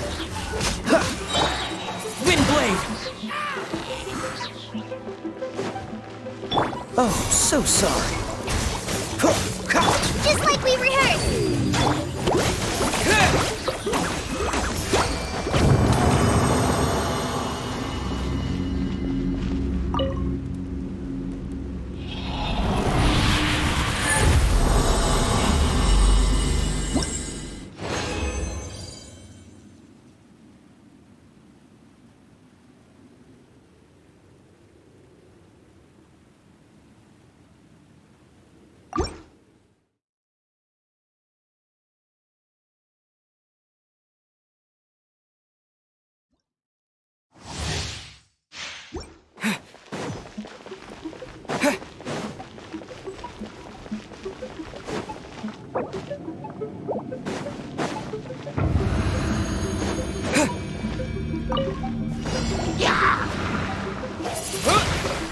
Disappear!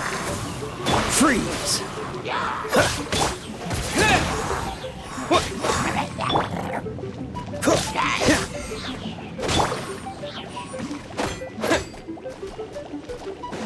Cool it!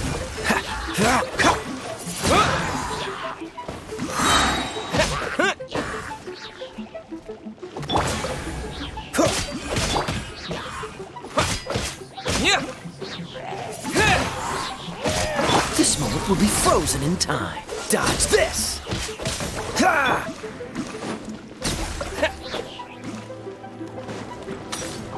Wind blade! Try this on the side!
Wait. No more words. Freeze!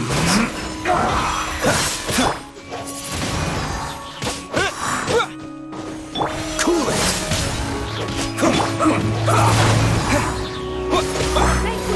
Sting dies there! Windblade! Frostbite! I slipped up. Disappear! Cool it!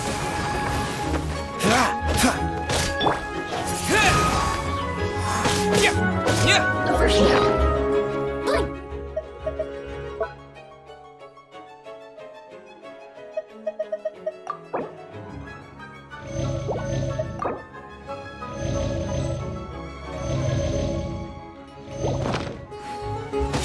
Look out! Windblade! The banquet is nearing its Freeze! Joyous times are fleeting. Confess! Over here! Dodge this! Let me amuse myself. Banquet must go on. Over here!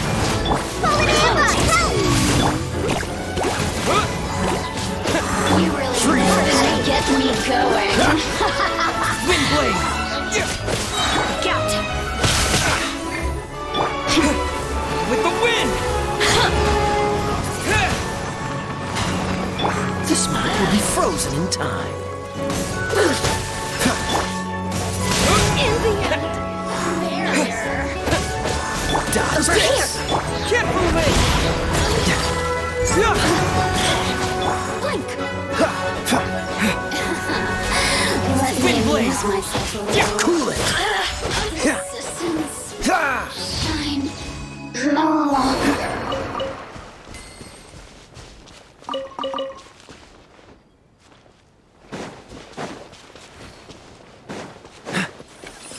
Dodge this!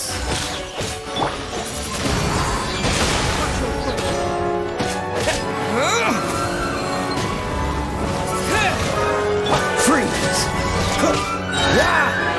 Oh, so sorry. Windblade!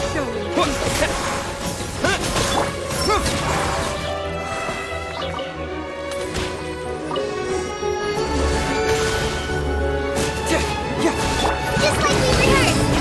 Cyclone!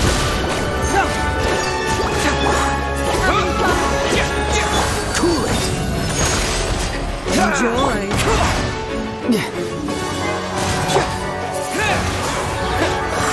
Dodge this! How inconsiderate of me.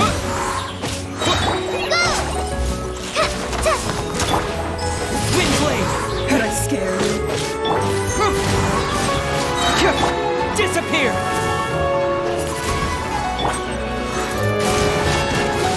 Confess!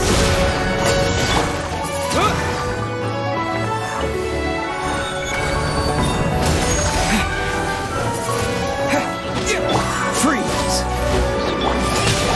How inconsiderate of me.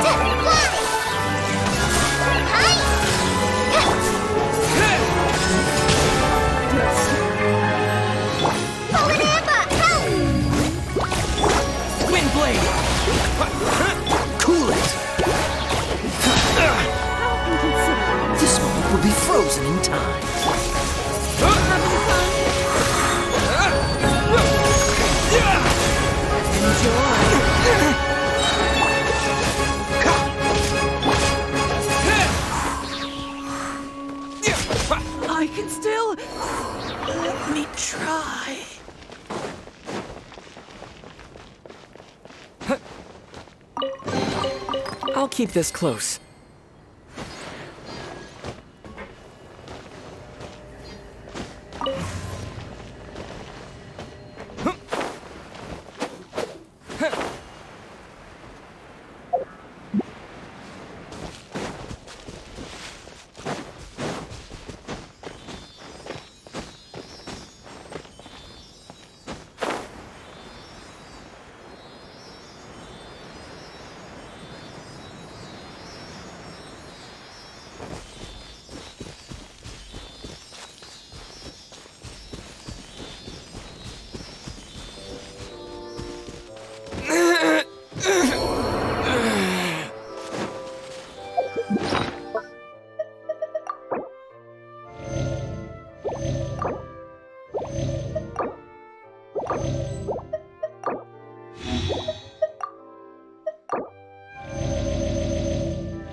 How fortunate.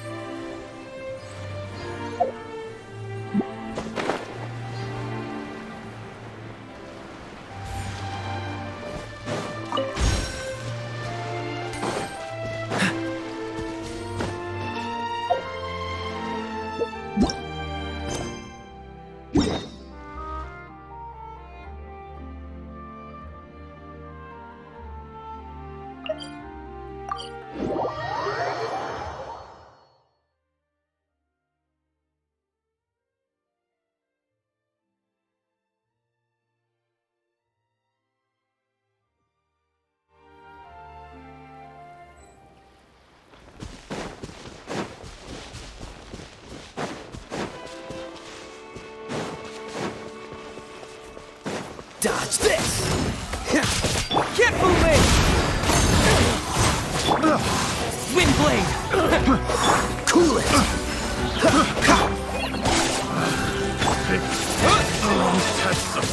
Freeze!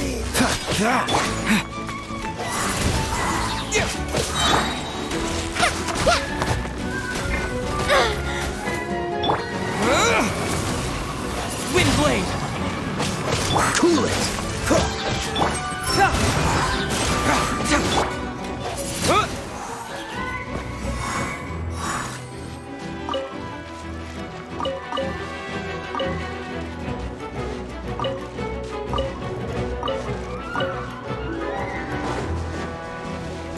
Windblade! Freeze!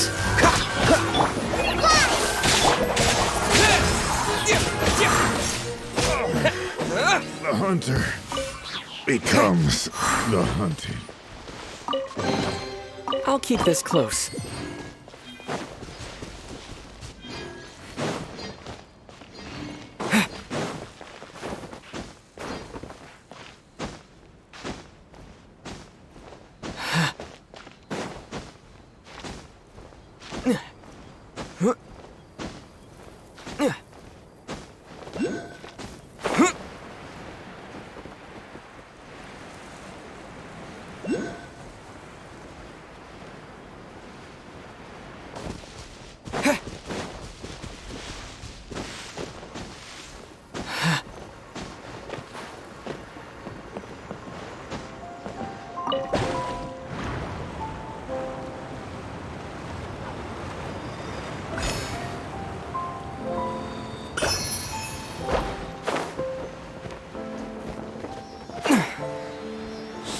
Trouble! Another test subject. Windblade!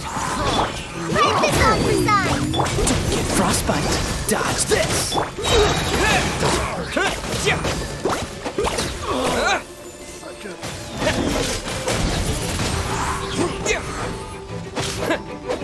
Freeze! Windblade! Cool it!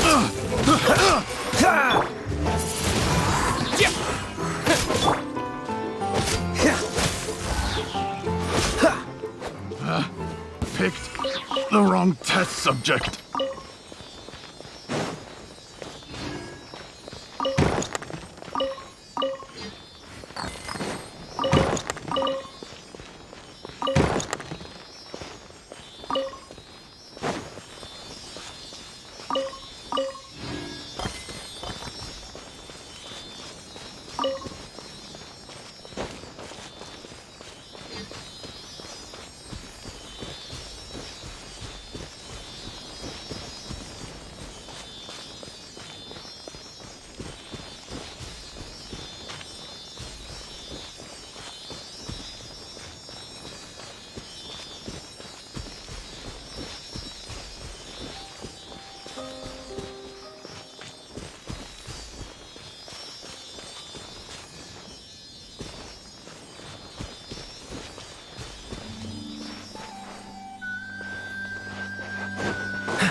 Another Touch test this! Disappear! Suffocate!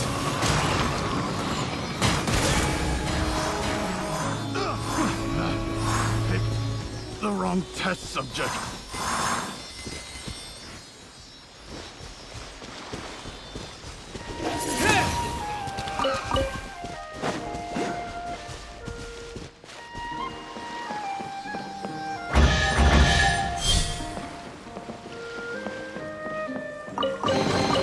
I'll keep this close.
Oh, so sorry.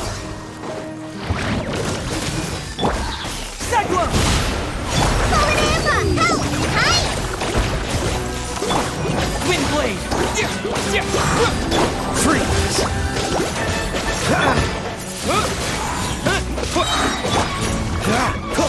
Dodge this! Windblade! Freeze!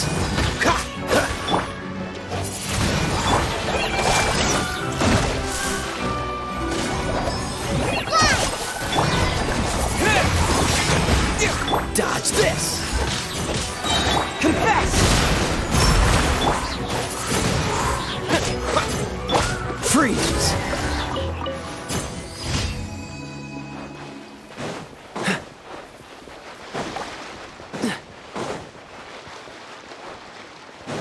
Cool it!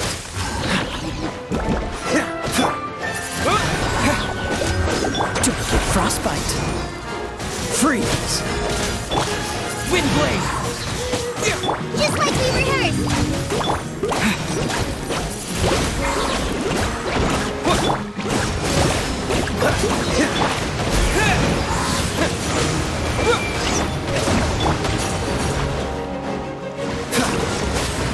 Don't push your luck!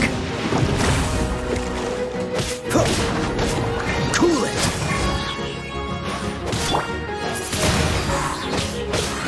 Cyclone!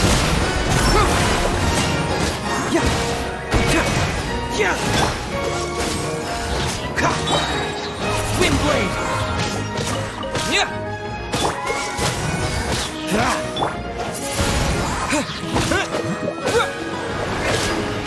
Dodge this!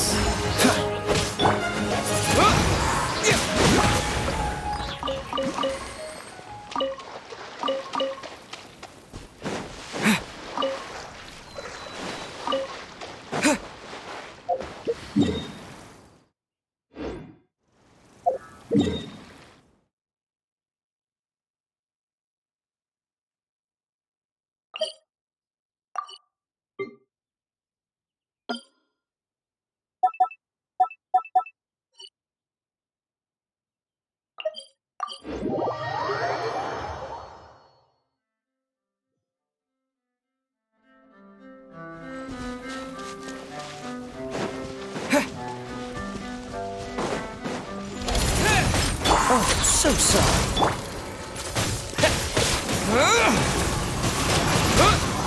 Freeze! Fracture!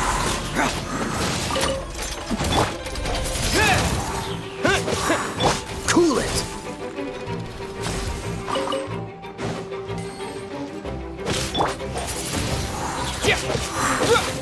Freeze! Windblade!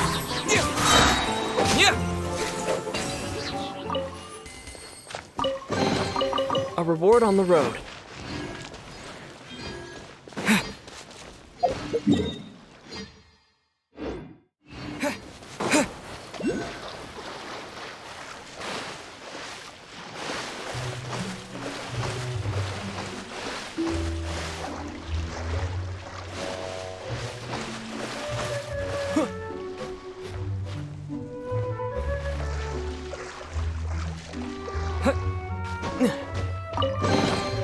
Is this an answer from this world?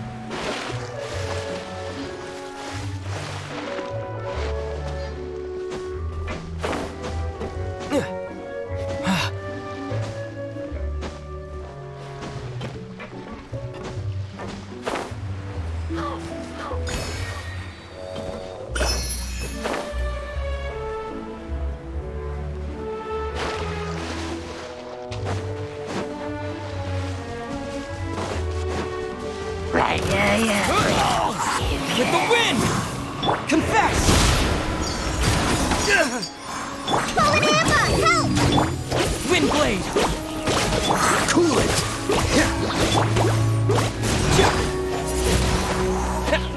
Don't get frostbite.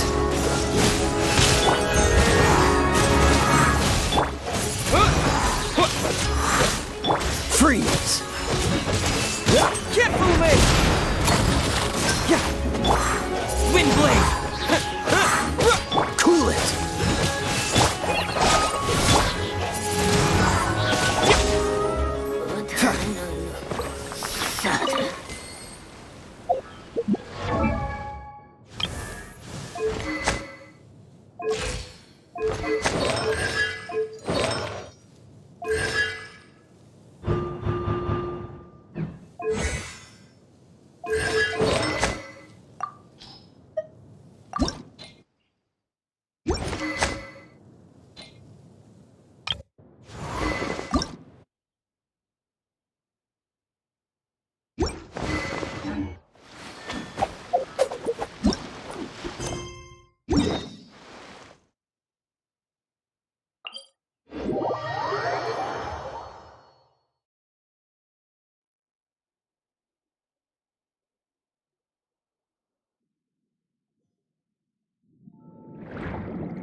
Fascinating.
Cool it!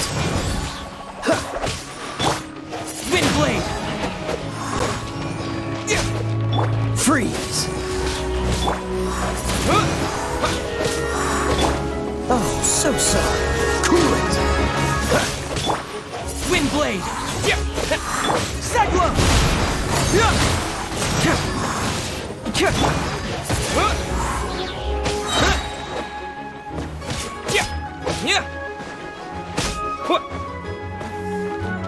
Windblade! Freeze!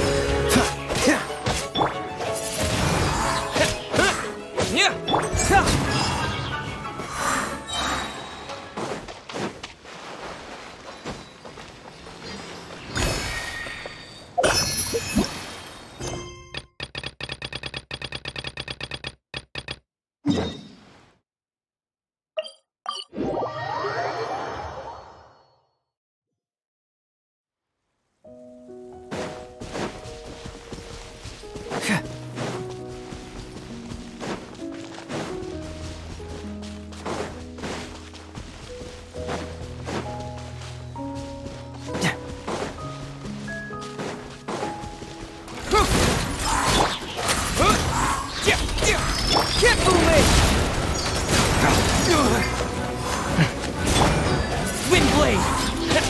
With the wind! Cool it!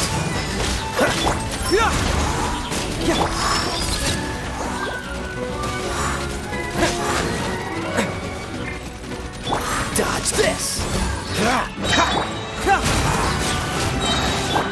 Windblade! Freeze! Cyclone!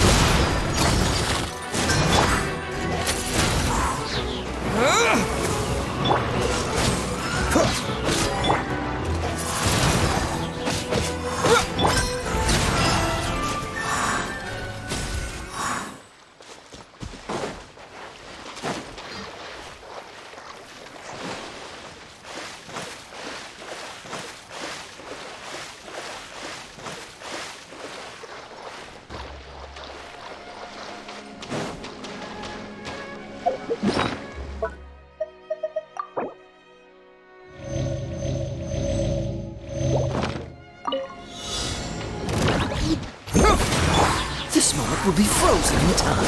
Cool it!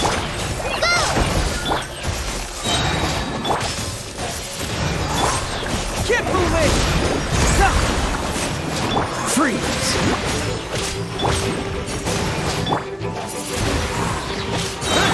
Cool it! Disappear! Pipe this on for some!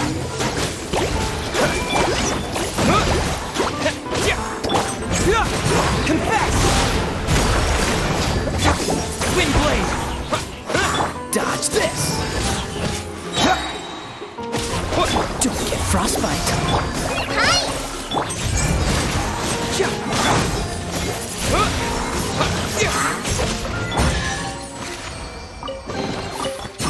unfortunate.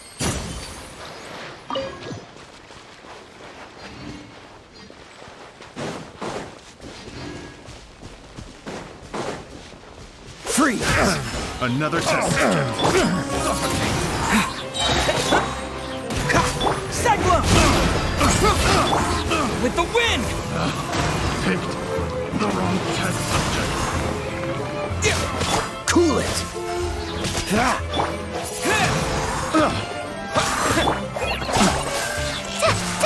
Have a little taste! Wind blade!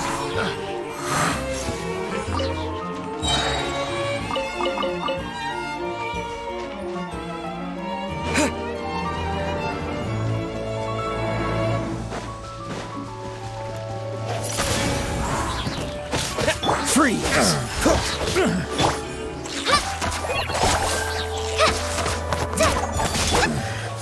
The hunter.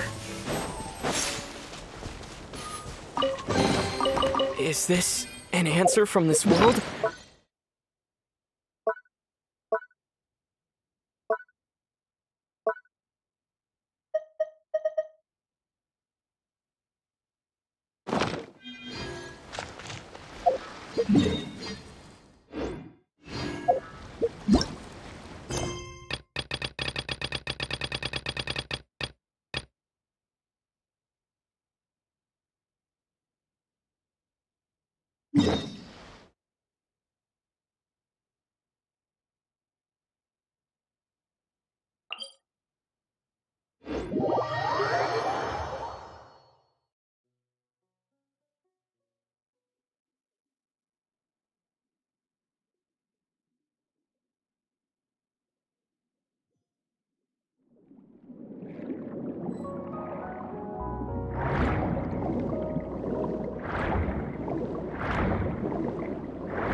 This moment will be frozen in time.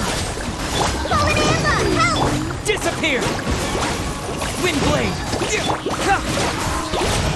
Kifume!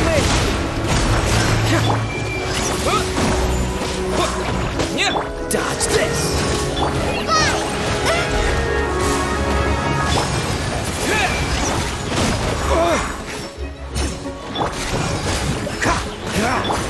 Wind blade! Freeze!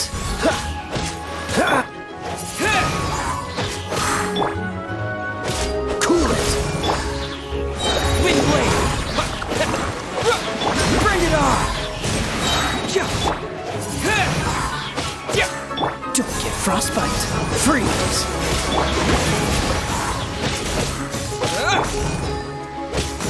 Cool it!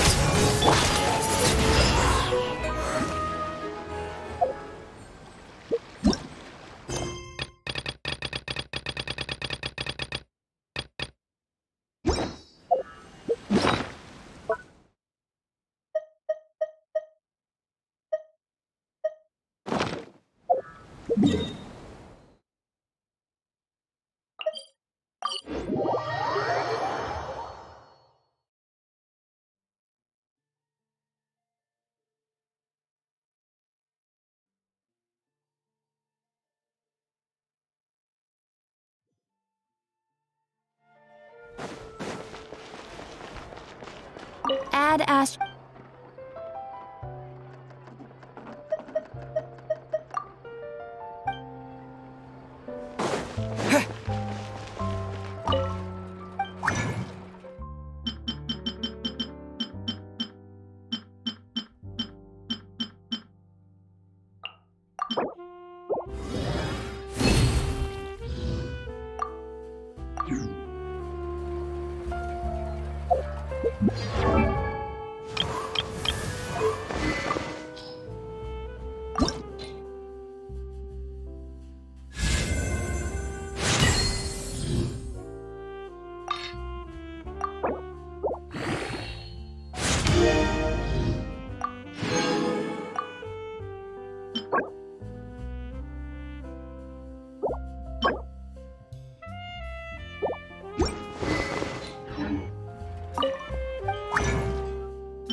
you